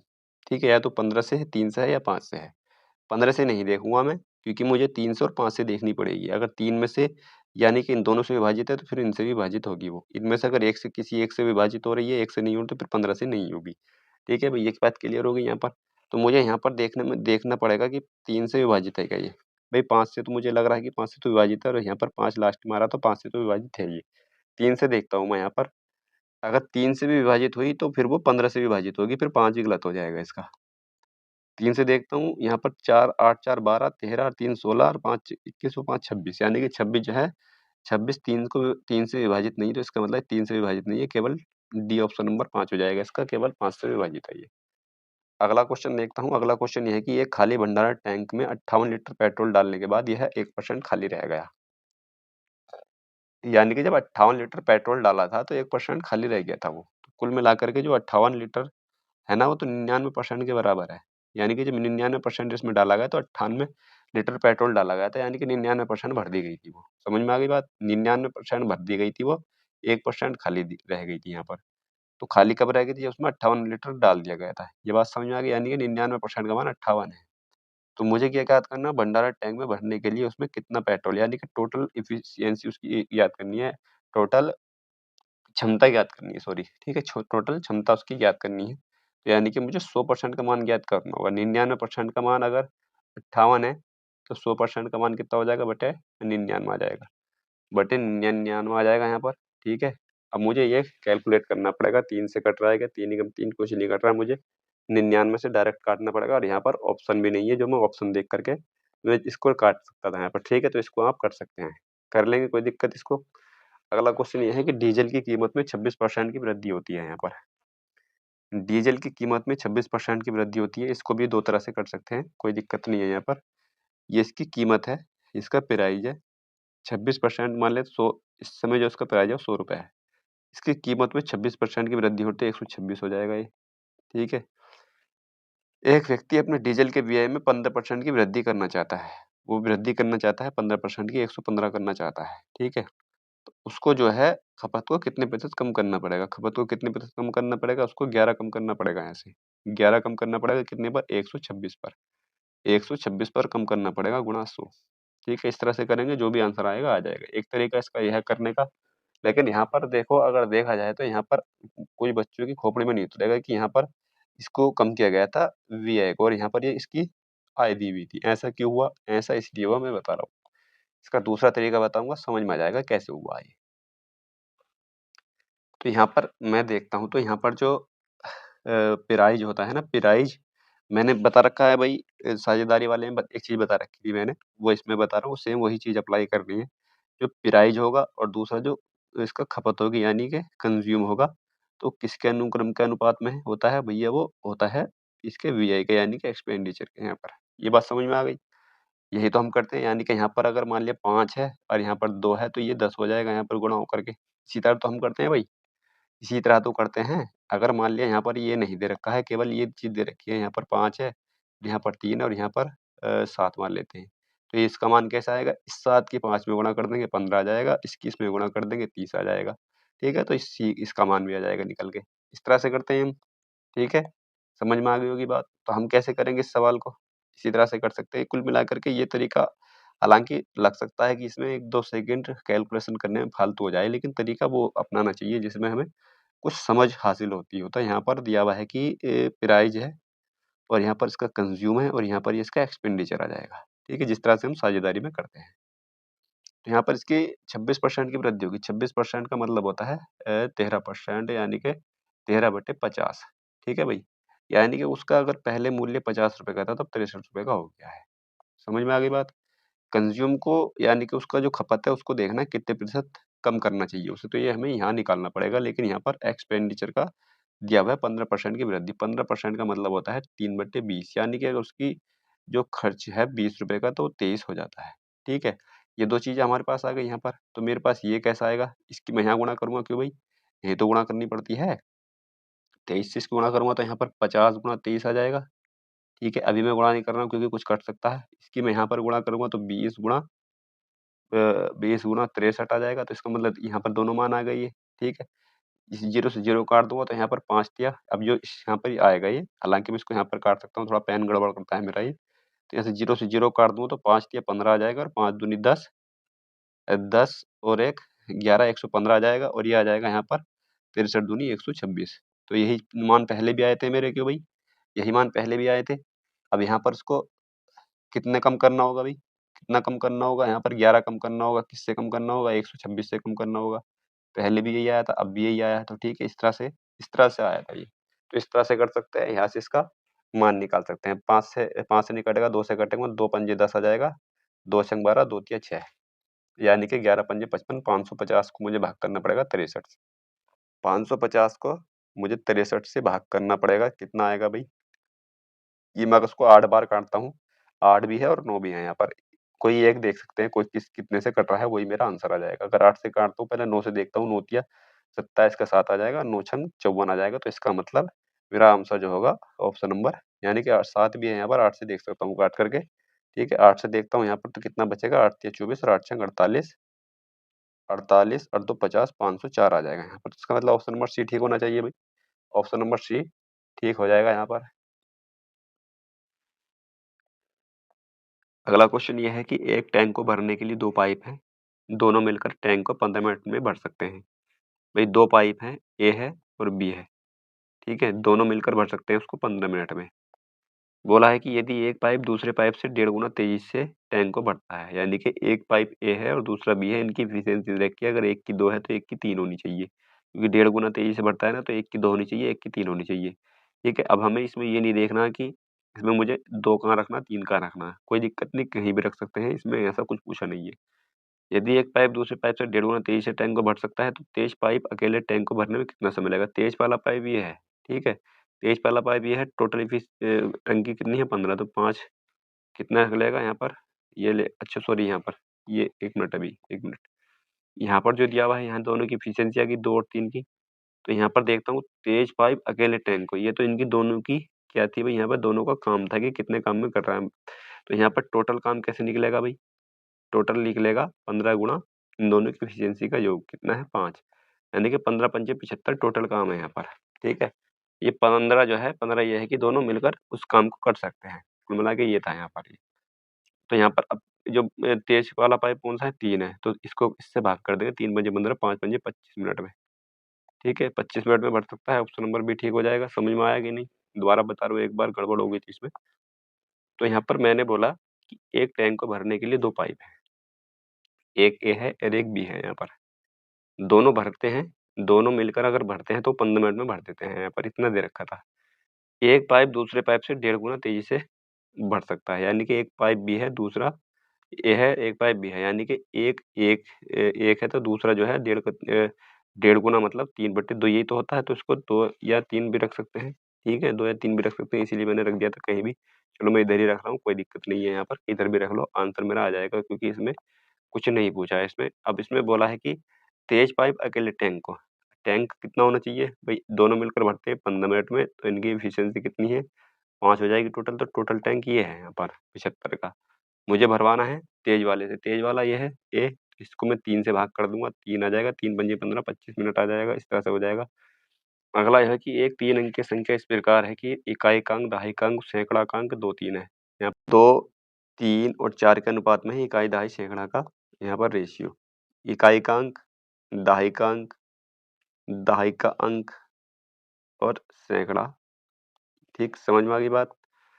यहाँ पर टोटल संख्या हम मान लेंगे 432 हो जाएगी। टोटल संख्या जो है यानी कि जो संख्या है वो 432 है वो, ठीक है? इस संख्या का और इसे उलटने पर प्राप्त संख्या का योग 1332 है।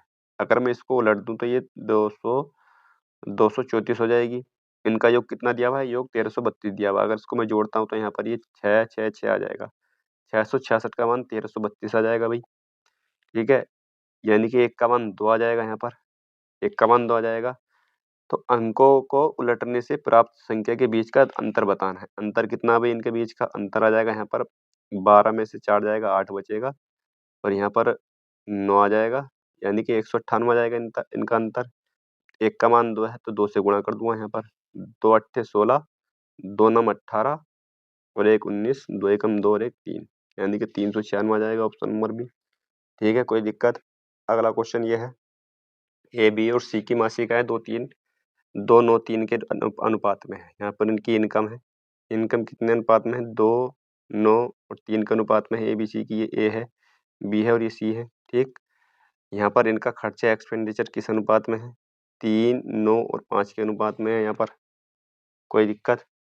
यहाँ पर ये कुछ बचत करते हैं भई। यहाँ पर इन्होंने कुछ बचत कर ली है। ये सेविंग की है उन्होंने, किस अनुपात में की होगी ये बताना है यहाँ पर। ए की बचत उसकी कुल आय की आधी है, यानी कि इसकी जो कुल बचत है, कुल बचत इसकी आधी है। इसकी ए की बचत उसकी कुल आय की आधी है।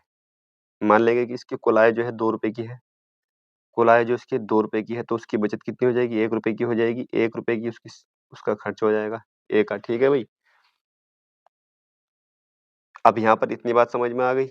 इतना करने के बाद हम क्या करेंगे? इसको बराबर कर लेंगे। इतना काम करने के बाद यानी कि यदि ए की बचत उसकी कुल आय की आधी है। मान लें कुल आय उसकी 2 है, उसकी ₹1 उसकी बचत हो जाएगी और मैंने 2 ही क्यों माना, 100 क्यों नहीं माना? क्योंकि मुझे यहाँ कुल मिलाकर के रेशियो ही लेना था मुझे यहाँ पर, ठीक है? इसलिए 2 माना था, कोई दिक्कत नहीं यहाँ पर। तो यहाँ पर अब मैं इसको इसको बराबर कर लूँगा ए को। ए को बराबर करने के लिए 3 से पूरे में गुणा करूँगा और 2 को इस वाले में गुणा करूँगा। 3 की ऊपर वाले में करूँगा, यहाँ से 3 की और 2 की यहाँ पर गुणा करूँगा।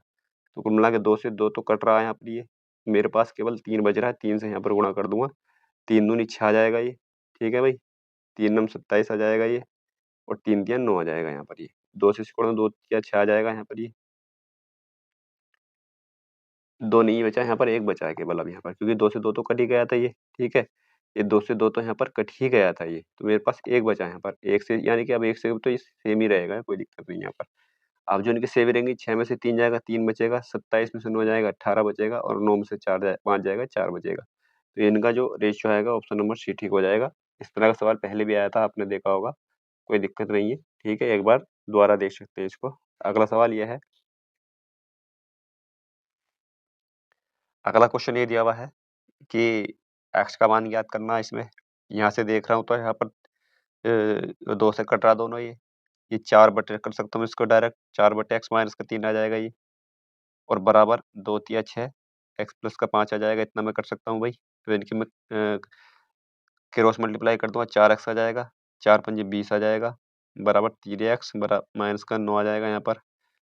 ये इधर आ जाएगा तो माइनस का 1 एक्स बचेगा यहाँ पर, इधर जाएगा ये तो माइनस माइनस कितना हो जाएगा यहाँ पर ये इधर जाएगा माइनस का 9, ये इधर आकर के घटेगा तो प्लस में आएगा, 3x जो आएगा इधर प्लस में आकर के घटेगा और ये 20 इधर जा करके माइनस में पहुँचेगा इधर, ठीक है भाई? इतना कर लेंगे यहाँ पर, यानी कि x के बराबर आ जाएगा माइनस का 29 आ जाएगा यहाँ पर, x का मान माइनस का 29 आ जाएगा। अगला क्वेश्चन इसी में दिया हुआ है यहाँ पर, अगला क्वेश्चन ये दिया हुआ है, इसको काट देते हैं यहाँ पर इसमें दिया है कि 250 रुपये प्रति किलोग्राम और 300 रुपये प्रति किलोग्राम मूल्य के 2 प्रकार के चाय के पाउडर को तीसरे प्रकार के चाय के पाउडर के रूप में इस तरह से मिलाया जाता है। यानी कि 3 प्रकार के ABC के प्रकार हैं यहाँ पर ये तीनों, ठीक। पहले का जो मूल्य है 250 रुपये प्रति किलोग्राम है, दूसरे का 300 रुपये प्रति किलोग्राम है, जो तीसरे का पता नहीं, तो मैं पी कर लूँगा उसको। मिलाया जाता है उनको 1, 1 और 2 के अनुपात में, ठीक है भाई। यहाँ पर अगर देखता हूँ तो ये 250 हो जाएगा, ये 300 हो जाएगा और ये 2P हो जाएगा यहाँ पर।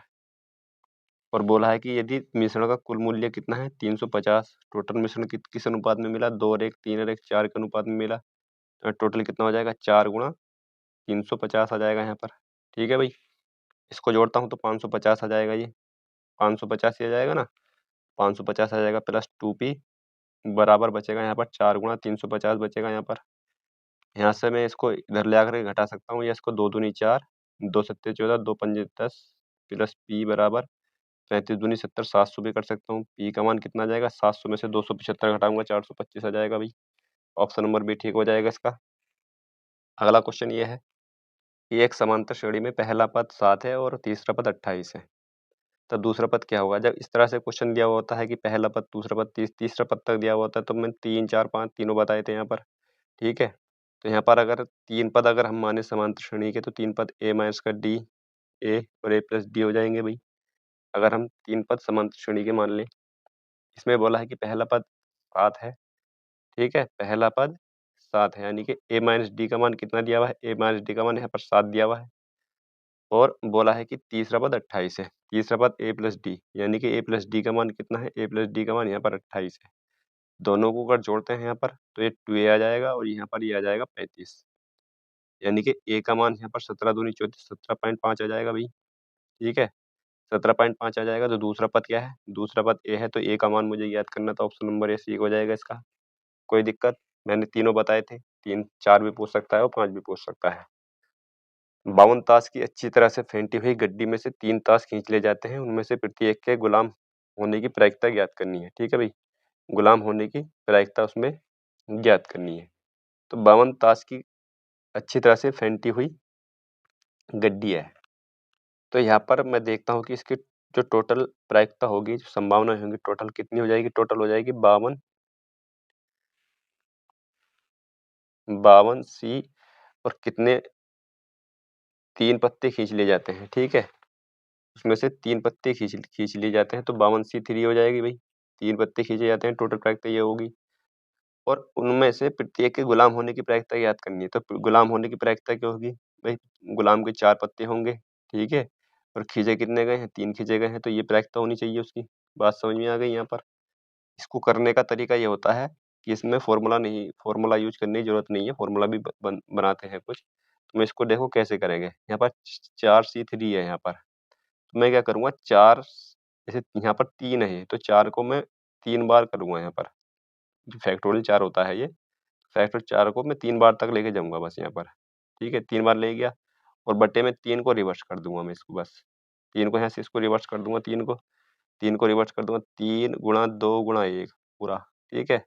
उसी तरह से 52 है नीचे, 52 है और नीचे 3 है यहाँ पर ये, तो 52 को भी 3 बार लेके जाऊँगा इसको, 52, 51 गुणा 50, ठीक, और बट्टे में फिर 3 को भी मैं एक बार रिवर्स कर दूँगा यहाँ पर, इसको भी रिवर्स कर दूँगा, तो 3 गुणा 2 गुणा 1 आ जाएगा, तो इसका मतलब इससे तो ये कट ही जाएगा ये, ठीक है भाई, इससे ये कट ही जाएगा, ये वाला कट जाएगा इससे, तो मेरे पास क्या बचेगा यहाँ पर, 4 गुणा 3 गुणा 2 बटे ये बचेगा, 4 4 4 से ये कट रहा, 3 से ये कट रहा, 2 से ये कट रहा, तो मेरे पास केवल ऊपर तो एक ही बचना चाहिए, क्योंकि सब कट रहे हैं, 4 से इसको काटूंगा, 4 एकम 4, 4 तिया 12 बचेगा यहाँ पर, और इसकी देखूँ तो 3 एकम 3, 3 सत्ते 21, और ये 25 बचेगा यहाँ पर, इतना आ जाएगा, यही मेरा आंसर होना चाहिए। तो मैं देख सकता हूँ ऊपर मेरा 1 आ रहा, तो ये तो मेरा आंसर नहीं होगा, ठीक है, तो मैं इसमें से देख सकता हूँ कौन सी संख्या मेरी हो सकती है। 3 सत्ते 21 और 5, यानी कि लास्ट में 5 होना चाहिए, जो कि 1 के उसमें ही है, 55 25 हो जाएगा, 1 बटे 55 25, ठीक है, कोई दिक्कत। अगला सवाल ये है पर, अभी सवाल दिया हुआ है यहाँ पर, ये पाई चार्ट का सवाल है, बहुत ही बेहतरीन ग्राफ है ये। इस ग्राफ को करने के बहुत कॉन्फिडेंस मिलेगा, अगर इस तरह का ग्राफ हम आप करेंगे तो बहुत फायदा मिलेगा। बेहतरीन मुझे ग्राफ लगा है अब तक का, ये सबसे अच्छा ग्राफ लगा है। ये ना तो ज़्यादा भारी है, मैं ये नहीं कह रहा हूँ कि खूब भारी है तभी मुझे अच्छा लगा है। ये ना तो ज़्यादा भारी है, ना हल्का है, लेकिन ये कन्फ्यूजिंग है बस, इसलिए मुझे सबसे अच्छा ग्राफ लगा है यहाँ पर ये। तो यहाँ पर देखो पहला क्वेश्चन देखते हैं, पहला क्वेश्चन और ध्यान से करना है इन सवालों को, इसमें थोड़ी-सी कैलकुलेशन तो है लेकिन बहुत अच्छे हैं ये वाले ग्राफ। तो यहाँ पर वर्ष 2018 और 2021 में नौकरी करने वालों की कुल जो व्यक्ति हैं उनका अनुपात 3:5 में है। यानी कि 2018 में और 2021 में जो नौकरी कर रहे हैं उनका अनुपात जो है टोटल वो 3:5 है। आगे बोला कि 2021 में खाड़ी में कुल 4400 भारतीय हैं। 2021 यहाँ पर है। 2021 यहाँ पर और भारतीय कौन है? ये वाले हैं, पहले वाले। यानी कि 27.5 का मतलब 4400 दिया हुआ है। 27.5 का जो मतलब है वो 4400 दिया हुआ है। ठीक है भाई? 4400 दिया हुआ है यहाँ पर। ये इसको मैं 11 से काट सकता हूँ। 11 दूनी 22 और 11 पंजे 55 आ जाएगा और 11 चौक 44,000 आ जाएगा ये। ठीक है? पॉइंट ला करके मैंने इधर बचा दिया है पहले ही ये। इसको काटूँगा 5 से या 25 से काट लेता हूँ। 25 एकम 25 आ जाएगा, 25 से इसको काटूँगा तो ये 25 एकम 25 आ जाएगा और 15 यानी कि 150 बचेगा और 25 छक्का 150 आ जाएगा यानी कि 160 आ जाएगा। 1 का मान यहाँ पर 160 आ जाएगा। ठीक है भई? 1 का मान यहाँ पर 160 आ जाएगा। अगर 1 का मान यहाँ पर 160 आ गया तो यहाँ पर टोटल व्यक्ति कितने होंगे भई? टोटल व्यक्ति हो जाएँगे भई 1% का मान आया, ये 27% दिया हुआ है यहाँ पर, ये परसेंट में है टोटल ये। 27% का मतलब है 160, 100% का मतलब यानी कि टोटल जो व्यक्ति हैं 2021 में इन देशों में तीनों में वो 16,000 हैं।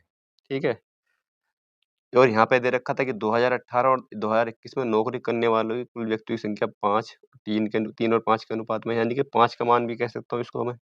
5 का मान ये है तो मुझे क्या निकालना है? मुझे निकालना है 2018 में नेपाल में। ठीक है? तो 2018 में अगर मैं 5 का मान ये है और 3 का मान निकाल दूँगा तो 2018 में कुल व्यक्ति आ जाएँगे मेरे पास। यानी अगर 5 का मान 16,000 है, 3 का मान क्या होगा बटे 5 आ जाएगा। ठीक है? समझ में आ गई ये बात? ये ध्यान से समझना है। बस इसमें समझने की बात है। इसलिए मुझे ये ग्राफ अच्छे लगे थे यहाँ पर। ठीक? तो यहाँ पर आ जाएगा यानी कि टोटल व्यक्ति आ गए। टोटल व्यक्ति किसमें आ गए? 2018 में। अब 2018 में टोटल व्यक्ति आ गए। क्या पूछा है? नेपाल के लोगों की संख्या। नेपाल के लोग कहाँ पर हैं? नेपाल के लोग ये हैं यानी कि ये 17.5% निकाल दूँगा इसका। ठीक है? 17.5% निकाल दूँगा, नेपाल के लोग आ जाएँगे निकल कर के यहाँ।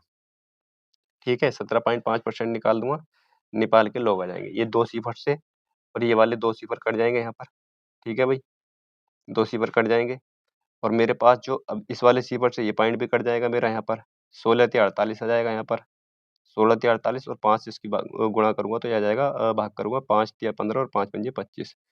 तो यहाँ पर 5 अट्ठे 40 तो ये तो होगा नहीं और ये भी नहीं होगा यहाँ पर। 3 चौक 12 ठीक है? 3 चौक 12 यानी कि 1680 होना चाहिए मेरा। ठीक है भई? 1680 मेरा इसका आंसर होना चाहिए यहाँ पर। मैं इसकी गुणा कर सकता हूँ, गुणा करके देख सकते हैं। मेरे हिसाब से 1680 है। एक बार गुणा करके देख सकते हैं, कोई दिक्कत नहीं है। अगला क्वेश्चन ये है यहाँ पर कि सत 27वाँ क्वेश्चन है, ग्राफ सेम वही है। अब ये वाला क्वेश्चन पहले से भी अच्छा है। इसमें दिया हुआ है कि यदि वर्ष 2018 में अफ़गानिस्तान के कुल लोगों की संख्या 2340 है। 2018 ये है। 2018 में अफ़गानिस्तान के लोगों की संख्या यानी कि अफ़गानिस्तान कहाँ पर है? बीच में है, यानी कि 25% का मान दिया हुआ है ये। 25% का मान दिया हुआ है 2340। 25% का मान अगर 2340 है, तो भई 2018 में 100% निकाल सकता हूँ। 2018 में 100% निकाल सकता हूँ, 100% निकालूँगा बटे यानी कि गुणा 4 से करनी पड़ेगी इसमें। गुणा 4 कर दूँगा मैं यहाँ पर, तो ये आ जाएगा 0 4 चौक 16, 4 तिया 12, 4 तिया 12 और 1 13 और 4 दूनी 8 और 1 9 यानी कि 9360 जो है, वो 2018 में टोटल व्यक्ति हो गए। समझ में आ गई बात? आगे बोला कि वर्ष 2018 और 2019 में अफ़गानिस्तान के लोगों का अनुपात 45 और 88 है। अब ये अफ़गानिस्तान के लोगों का अनुपात दे दिया है यहाँ पर 2018 और 2019 में।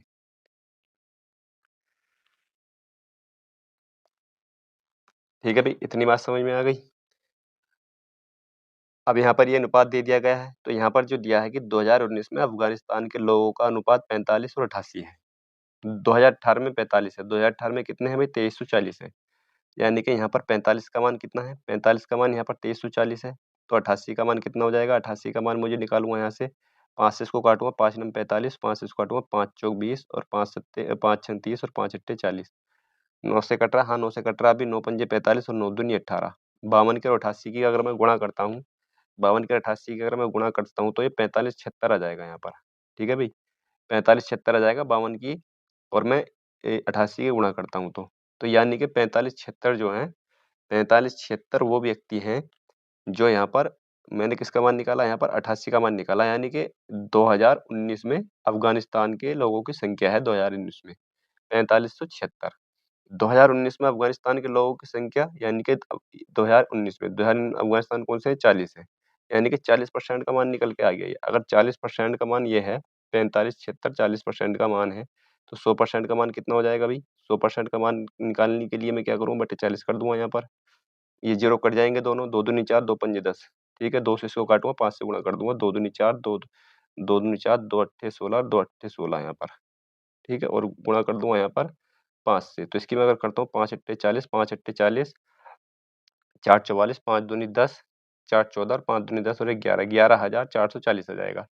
यानी कि मेरे पास अब जो दो संख्याएं आ गई, यानी कि 9360 और सॉरी, ये 9360 और 11,440, ये जो दो संख्याएं आ गई, ये आ गई मेरे पास 2018 में मिलाकर के कुल संख्या और 2019 में मिलाकर के कुल संख्या।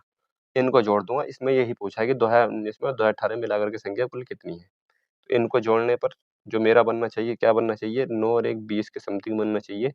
6 4 10 3 4 7 और 1 8, ऑप्शन नंबर ए ठीक हो जाएगा भाई। तो इस तरह से करेंगे इस सवाल को। ये सवाल इन 4 सवालों में 26 से 29 दिए हुए, चारों में से सबसे बेस्ट सवाल है ये।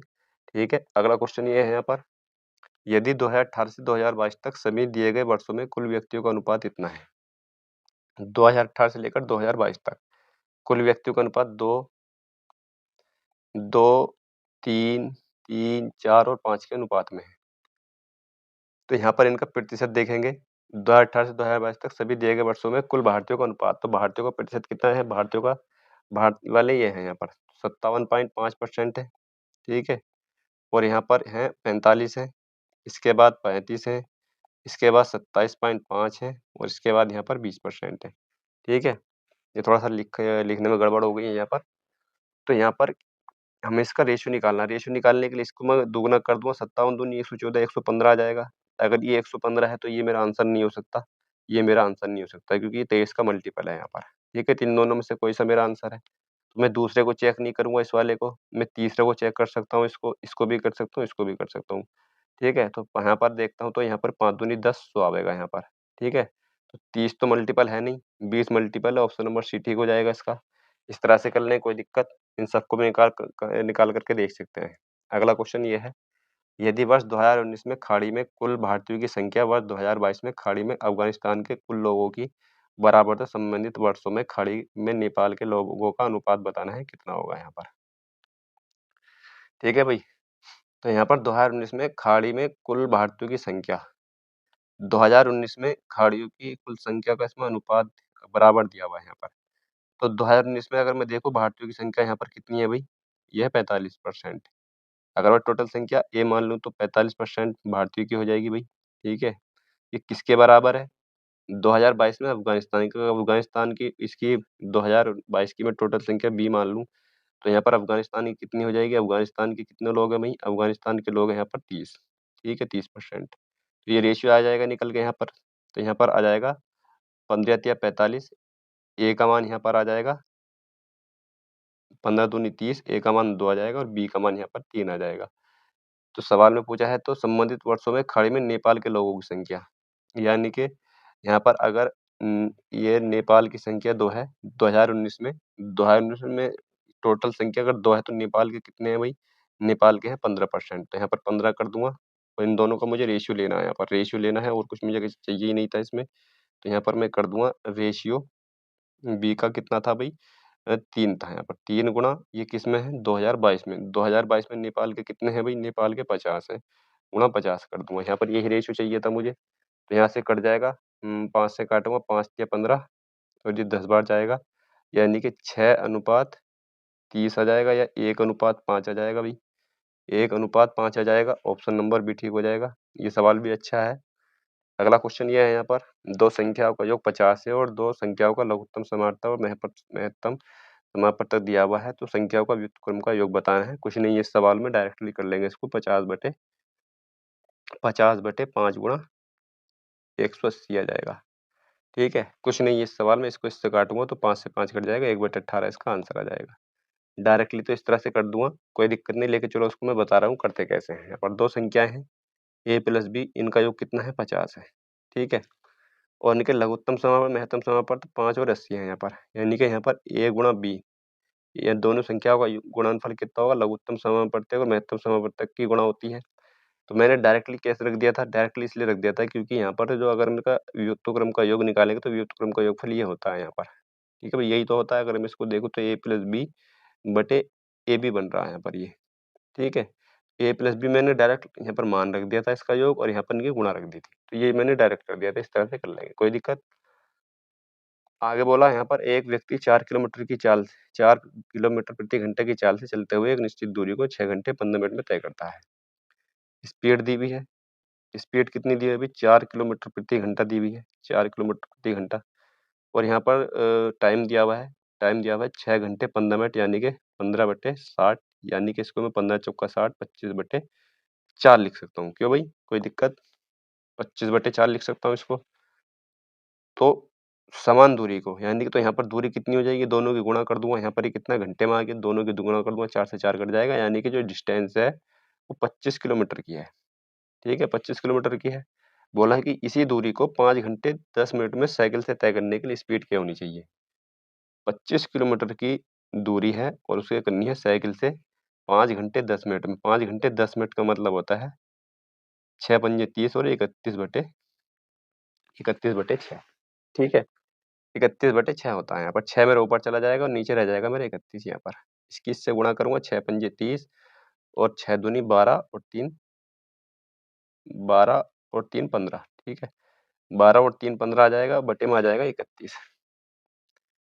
25 छक्का 150 कर लेंगे, कोई दिक्कत नहीं। यहाँ पर 31 से इसको मैं भाग करता हूँ तो कितनी बार जा रहा है भाई, ये सब में 31 दिया हुआ है यहाँ पर, तो यहाँ पर ये चला जाएगा। 4 से काटता हूँ, 5 से काटता हूँ तो 5 या 15 ज़्यादा हो जाएगा, 4 बार जाएगा यहाँ पर। तो 4 के साथ केवल ये ऑप्शन नंबर डी है ये, तो मेरा ये आंसर सही हो जाएगा, ठीक है। 4 से 26/31।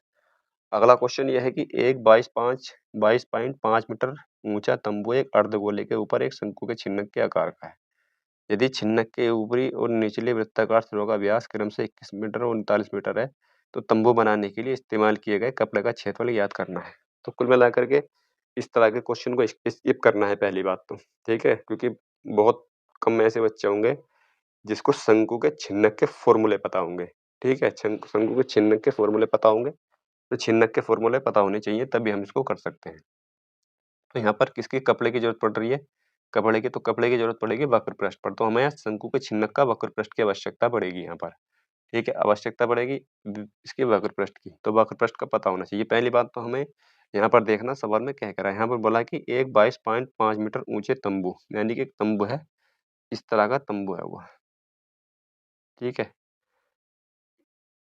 इस तरह का तंबू है बना हुआ वो, और इस पर एक गोलाकार से बना हुआ अर्धगोले के ऊपर है, यानी कि अर्धगोला ऊपर है तो इसे ऊपर भी कर सकते हैं, कोई दिक्कत नहीं, क्योंकि शंकु तो इस तरह से, यानी कि तंबू बनेगा इस तरह से बनेगा यहाँ पर, ठीक है। तंबू जो बनेगा वो इसी तरह से बनेगा और किसी तरह से नहीं बनेगा, ऐसा नहीं कि ये नीचे आ जाएगा इसके, ठीक है। तो इसमें बात थोड़ी सी हालांकि उल्टी बोली भी है, लेकिन शंकु जो तंबू जो बनेगा वो इसी तरह से बनेगा यहाँ पर, ठीक है। इस तरह से हो जाएगा, ये तंबू बन गया है यहाँ पर। इसकी जो ऊंचाई दे रखी है यहाँ पर, इसकी ऊंचाई दे रखी है 22.5 मीटर की, 22.5 मीटर की इसकी ऊंचाई दे रखी है टोटल। इसके बाद अगर मैं देखूँ तो इसमें बोला है कि ऊपर एक शंकु के छिन्नक के आकार का, यदि छिन्नक के ऊपरी और निचले इसके व्यास दे रखे हैं यहाँ पर, वृत्ताकार सिरों का व्यास है, यानी कि 39 जो है वो इसका है, यानी कि 39/2 इसकी त्रिज्या हो जाएगी, 39/2 इस वाली की, और इसकी त्रिज्या की बात करूँ तो ये हो जाएगी 21/2। 21/2 मतलब 10.5, ये भी त्रिज्या है, ये भी त्रिज्या है, तो इसकी मतलब 10.5 की ये भी हो जाएगी। अगर ये 10.5 है यहाँ तक, तो यहाँ से यहाँ तक ये 22.5 टोटल है, तो 12 बचेगा यहाँ पर, ठीक है। ये यहाँ से यहाँ तक की जो दूरी हो जाएगी ये 12 की हो जाएगी। ये बात समझ में आ गई। अब मेरे पास सब चीज़ आ गई है, पर बोला है कि कपड़े का क्षेत्रफल बताना है कितना है, यानी कि इसका वक्र पृष्ठ मुझे ज्ञात करना है। इसका टोटल वक्र पृष्ठ क्या हो जाएगा, इस शंकु छिन्नक का वक्र पृष्ठ और अर्धगोले का वक्र पृष्ठ। अर्धगोले का वक्र पृष्ठ कितना होता है भाई, 2 पाई आर स्क्वायर हो जाएगा, ठीक है, 2 पाई आर स्क्वायर हो जाएगा, प्लस जो शंकु का जो छिन्नक होगा, शंकु का छिन्नक का फॉर्मूला क्या होगा भाई, पाई, वैसे तो पाई आर एल होता है, देखो शंकु का जो वक्र प्रस्थ होता है वो पाई आर एल होता है, ठीक है। तो यहीं से फॉर्मूले बनते हैं, इसी में से फॉर्मूले बनते हैं। यहाँ पर आर मुझे क्या रखना पड़ेगा, यहाँ पर आर प्लस आर रखना पड़ेगा ये वाला, ठीक है। और एल की जगह जो रखना पड़ेगा, एल की जगह रखना पड़ेगा मुझे ये H square H square H square plus का आर स्क्वायर, आर की जगह रखना आर माइनस का आर स्क्वायर, ठीक है। एच प्लस आर होता है ना, H square plus R square, ठीक है। तो ये स्क्वायर बाहर जाएगा, ये होता है ना इसका एल का मान जो होता है, एल का स्क्वायर का मान होता है एच स्क्वायर प्लस का आर स्क्वायर। तो आर आर जो जाएगा वो आर किसके बाहर जाएगा, ठीक है। इस तरह से होगा ये। तो यहाँ पर ये इसका फॉर्मूला हो जाएगा। तो यानी कि मुझे यहाँ पर ये चीज़ मुझे ज्ञात करनी पड़ेगी इसका आंसर निकालने के लिए, ठीक है। ये बात समझ में आ गई होगी इतनी।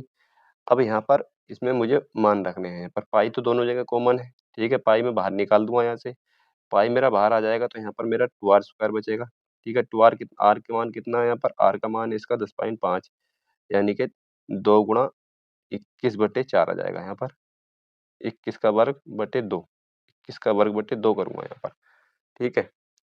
और प्लस का यहाँ पर आ जाएगा मेरे पास आर प्लस आर आ जाएगा, यानी कि 39 प्लस 2 और 21 प्लस 2 कितना हो जाएगा यहाँ पर। और यहाँ पर रूट में आ जाएगा एच का मान कितना है, हाइट ये यहाँ पर इस वाले की शंकु आकार की, इसका तो निकल के आ गया है, इसकी चाहिए तो इसकी है 12, यहाँ पर इसकी हाइट है 12, तो ये आ जाएगा यहाँ पर 12 का वर्ग 144 हो जाएगा भाई। ये यहाँ पर 144 आ जाएगा। और प्लस में यहाँ पर आर माइनस आर कितना हो जाएगा, यहाँ पर आर माइनस आर हो जाएगा 39 में से 21 जाएगा, कितना बचेगा यहाँ पर 39 में से 21 जाएगा तो ये 18 बचेगा, और 18 का आधा हो जाएगा 9, ठीक है। यहाँ पर 9 का वर्ग हो जाएगा 81, 9 का वर्ग 81 हो जाएगा, ये इतना आ जाएगा यहाँ पर, इतना आ जाएगा। अब यहाँ पर जगह बच रही है कम इसमें, यहाँ पर तो ये पाई का मान आ जाएगा, यहाँ पर पाई का मान बाहर है, यहाँ पर कुल मिला के ये होगा नहीं, तो कुल मिला करके आप इसको सोल्व कर सकते हैं। ये यहाँ पर इतना सोल्व करना पड़ेगा। कुल मिला के मैंने पहले ही कहा कि इस तरह के क्वेश्चन तो पहले हमें स्किप ही करने हैं, यहाँ पर इस तरह के क्वेश्चन स्किप करने हैं। यहाँ पर 4 आ जाएगा, 2 दूनी 4, 21 का वर्ग 441, 441 का 441/2 आ जाएगा, प्लस का यहाँ पर 30 बच रहा है। और इसका देखता हूँ तो यहाँ पर 1 5 8 4 12 और 225, यानी कि इसका 15 आ जाएगा, 15 तिया 45, 450 आ जाएगा यहाँ पर ये, ठीक है। ये 450 इसका मतलब सवाल हो ही गया है ये यहाँ पर, तो 450 आ जाएगा ये आप इसमें कुछ बचा ही नहीं है, इतना कर लेंगे, 45 दूनी 90, और यहाँ पर इसको जोड़ करके जो भी भाग गुणा भाग निकलेगी यहाँ से कर लेंगे, कोई दिक्कत नहीं है, इतना तो करना पड़ेगा ये, ठीक है। कोई दिक्कत नहीं, कर सकते, तो हमें जगह बची नहीं है इसमें। अगला क्वेश्चन ये है, अगला क्वेश्चन करते हैं। अगला क्वेश्चन यहाँ पर दिया हुआ है कि 33 पुस्तकों का क्रय मूल्य उतना ही है जितना x पुस्तकों का विक्रय मूल्य है। 33 पुस्तकों का क्रय मूल्य 33 का जो सीपी है किसके बराबर है, x पुस्तकों के एसपी के बराबर है, ठीक है। यानी कि यहाँ से सीपी का मान तो x आ जाएगा और एसपी का मान यहाँ से 33 आ जाएगा, ठीक है भाई। इतनी बात समझ में आ गई। आगे बोला कि यदि लाभ 10% हो, 10% लाभ होगा तो 10 रुपये सीपी होना चाहिए और 11 रुपये एसपी होना चाहिए, सीपी एसपी होना चाहिए भाई, ठीक है। यानी कि यहाँ पर एसपी कितना है, 33 है, यानी कि अगर ये 33 है तो ये कितना होना चाहिए, ये 30 होना चाहिए भाई, ठीक है। ये 3 गुना तो ये भी 3 गुना होना चाहिए, तो ऑप्शन नंबर ए ठीक हो जाएगा। इसका एक्स का मान, यहाँ पर एक्स का मान सीपी है तो 30 हो जाएगा। अगला क्वेश्चन यह है कि दी गई आकृति में A B C D E F एक समषटभुज है जिसकी भुजा 6 सेमी है, यानी कि यहाँ पर ए बी सी डी, ये A B C D E F ये बनना है, यहाँ पर A B C D E F ये बनना है, यहाँ पर ये षटभुज बन रहा है। यहाँ पर इस षटभुज का जो भुजा है वो 6 सेंटीमीटर की, यानी कि ये भुजा 6 सेंटीमीटर की है, और ये छोटे-छोटे ये भी हैं यहाँ पर, ये समबाहु त्रिभुज है। तो ये डार्क वाला भाग है, इसका क्षेत्रफल बताना डार्क वाले भाग का। तो यहाँ पर अगर मैं देखूँ तो यहाँ पर ये यहाँ पर 2 भाग बनने हैं इनके बराबर, जैसे जितना भाग ये है उतने ही भाग यहाँ पर 2 बन जाएँगे ये। 2 भागों से मिलकर 1 भाग ये भी बन रहा है यहाँ पर। और यहाँ पर देखता हूँ तो यहाँ पर इसकी जो भुजा है वो 6 सेंटीमीटर की है, इसकी भी 6 की होगी, ये सब 6 की हो जाएँगी और समबाहु त्रिभुज है कि बराबर होंगी। तो इसका मतलब यहाँ पर मुझे 1 2 3 4 5 6 7 8 8 समबाहु त्रिभुज का योगफल ज्ञात करना है बस। ठीक है, तो 8 समबाहु त्रिभुज का योगफल ज्ञात करने के लिए मैं क्या करूँगा, समबाहु त्रिभुज का फ़ॉर्मूला क्या होगा भाई, √3/4 इंटू ए स्क्वायर, ए का मान कितना है 6। ठीक है, यही तो मुझे ज्ञात करना है। यहाँ पर 4 दूनी 8 आ जाएगा यहाँ पर, ठीक है। और √3 गुणा 6 छंग 36 आ जाएगा, तो 36 दूनी कितना होगा, 36 दूनी 72 आ जाएगा, 72 √3 इसका आंसर आ जाएगा। इससे आसान और कोई तरीका है नहीं इसका करने का। हालाँकि इसको मैं और दूसरी तरह से खोल कर भी कर सकता हूँ, पूरा-पूरा भी कर सकता हूँ, कोई दिक्कत नहीं है। ये इस तरह से कर लेंगे, ये भी साफ-साफ इसमें दिखाई दे रहा है, इतनी बड़ी बात इसमें है नहीं। ठीक है, तो ऑप्शन नंबर सी था इसका, 72√3 था इसका आंसर। महेश ने साधारण ब्याज की एक निश्चित दर पर 4 वर्षों के लिए 14,000 की राशि उधार ली। 14,000 रुपए की राशि उसने उधार ली, 4% 4 साल की का समय है, दर मुझे निकालनी है यहाँ पर, बटे आ जाएगा 100, बटे 100 आ जाएगा, 0 से 2 ज़ीरो कट जाएँगे और बराबर यहाँ पर यदि उसे x% का ब्याज बोला था महेश ने साधारण ब्याज की दर पर, यदि उसने x% साधारण ब्याज की दर पर अवधि के अंत में ब्याज के रूप में 3500 रुपए का भुगतान किया है, यानी कि उसने जो भुगतान किया है 3500 रुपए का भुगतान किया है यहाँ पर। ठीक है, तो r की जगह x का रख लिया है मैंने यहाँ, कोई दिक्कत नहीं है। ठीक है, अब तो r का मान निकाल लो, x का मान निकाल लो, कोई दिक्कत नहीं है। 2 जीरो से 2 जीरो कट जाएंगे। ठीक है, तो यहाँ पर मेरा बचेगा r बराबर 3500 बटे में आएगा मेरे पास यहाँ पर 140 गुणा 4, ये आएगा। 0 से 0 ये भी कट जाएगा और मैं इसको काटता हूँ तो 7 पंजे 35 और 7 दूनी 14 और 2 चौक 8 आ जाएगा। 8 से काटूंगा, 8 छंग 48, 8 छंग 48 बचेंगे 2, 8 दूनी 16 और 8 पंजे 40, यानी कि 6.25% आ जाएगा। आर का मान यहाँ से 6.25% आ जाएगा,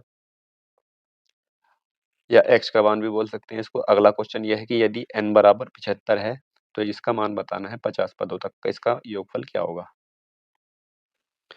n का मान 75 है तो इसको मैं इस तरह से भी लिख सकता हूँ भाई, 1 प्लस 1 प्लस 1 प्लस 1, ये 50 पदों तक लिख सकता हूँ।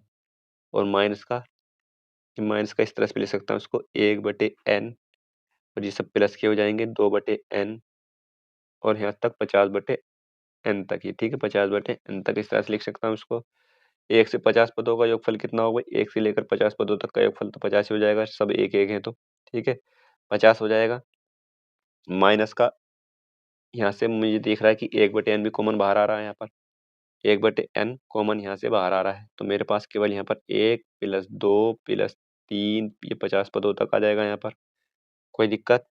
50 माइनस का 1 बटे n, और यहाँ से इसका योगफल कितना हो जाएगा, 50 गुणा 51 बटे 2 हो जाएगा। ठीक है, 51 बटे 2 हो जाएगा, यहाँ पर इतना कर सकता हूँ, यानी कि इसको मैं 25 गुणा 51 में लिख सकता हूँ, यानी इसको 50 माइनस का 1 बटे n और गुणा 25 गुणा 51 ये लिख सकता हूँ क्या भाई।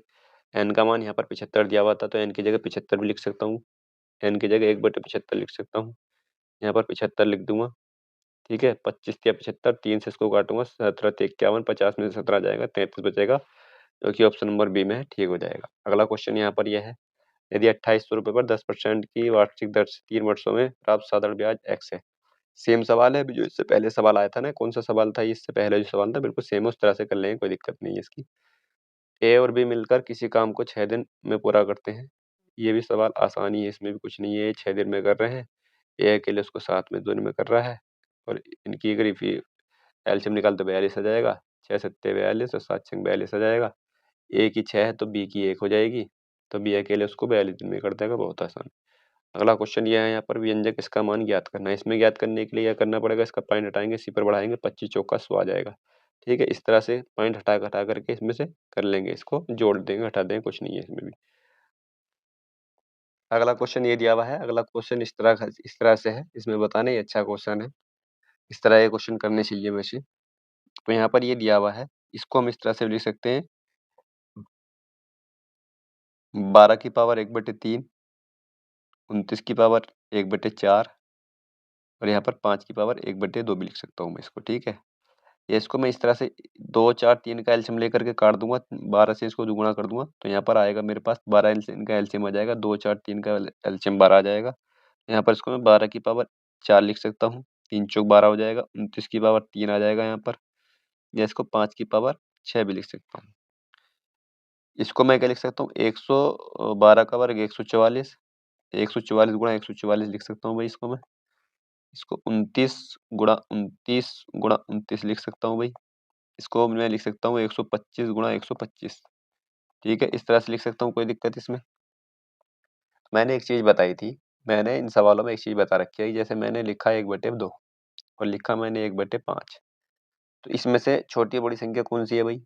मैं इसको काटूंगा तो यहाँ पर आप खुद ही देख सकते हैं, इसमें जो छोटी संख्या होगी वो ये वाली होगी, क्योंकि इसका हर बड़ा है, 1 के बटे में जिसका हर बड़ा होगा वो संख्या छोटी होती है। समझ में आ गई बात? ये चीज़ मैंने बता रखी थी। तो यहाँ पर हम क्या करेंगे, यहाँ पर हमें ये देखना है कि ये वाली संख्या देखो 125 गुणा 125 है और ये 144 गुणा 144 है और 29 गुणा 29 गुणा 29, यानी कि ये संख्या इन दोनों में से ये आस-पास में है और ये संख्या जो है इनमें सबसे छोटी है। 1 के बटे में सबसे छोटी है, तो इसका मतलब ये वाली संख्या सबसे बड़ी होगी। ये अगर सबसे बड़ी है तो सबसे बड़ी संख्या या तो आंसर ये होगा, ये आंसर ये होगा। ये आंसर मेरा होगा नहीं। इन दोनों में से मेरा कोई भी आंसर नहीं होगा। सबसे बड़ी संख्या जो होगी वह इन 5 होगी, ये वाली 1/√5 ये सबसे बड़ी संख्या होगी। मुझे देखना है, इन दोनों को चेक करना है। मुझे इसको और इसको चेक करना है। इसको चेक करने के लिए मैं क्या करूँगा, यहाँ पर 29 गुणा 29 गुणा 29 दे रखा है यहाँ पर। यानी कि अगर मैं 30 भी मान लूँ, इसको 1728 और गुणा 12 लिख सकता हूँ। 1728 गुणा 12 लिख सकता हूँ। इसको मैं अगर देखता हूँ 12 सत्ते 84 का 4 आएगा यहाँ पर और 12 एकम 12 और 8 20 आएगा। यानी कि ये 20,000 के समथिंग रहेगी यहाँ पर। अगर मैं इसको देखता हूँ तो यहाँ पर ये अगर मैं इसको 30 भी काउंट कर लूँ सबको तो 3 3 9 27,000 जाएगा यहाँ। 27,000 ना भी जाएगा तो यहाँ पर ये लगभग इससे थोड़ा-सा कम रहेगा, 20,000 से तो बहुत ऊपर जाएगा। 20,000 से तो काफ़ी ऊपर रहेगा, तो इसका मतलब ये है कि सबसे छोटी संख्या जो हो जाएगी, सबसे छोटी संख्या ये हो जाएगी क्योंकि ये सबसे बड़ी है 1 के बटे में। 1 के बटे में सबसे बड़ी ये है, तो सबसे छोटी संख्या ये हो जाएगी, जो कि यहाँ पर है ऑप्शन नंबर सी ठीक हो जाएगा इसका 3, यानी कि केवल 3 सही है। ठीक है, इस तरह से इन सवालों को करते हैं, टोटल कैलकुलेशन करने की इसमें ज़रूरत नहीं है। ये हालाँकि अच्छा सवाल है और सबसे लास्ट में दिया हुआ है यहाँ पर, ठीक है?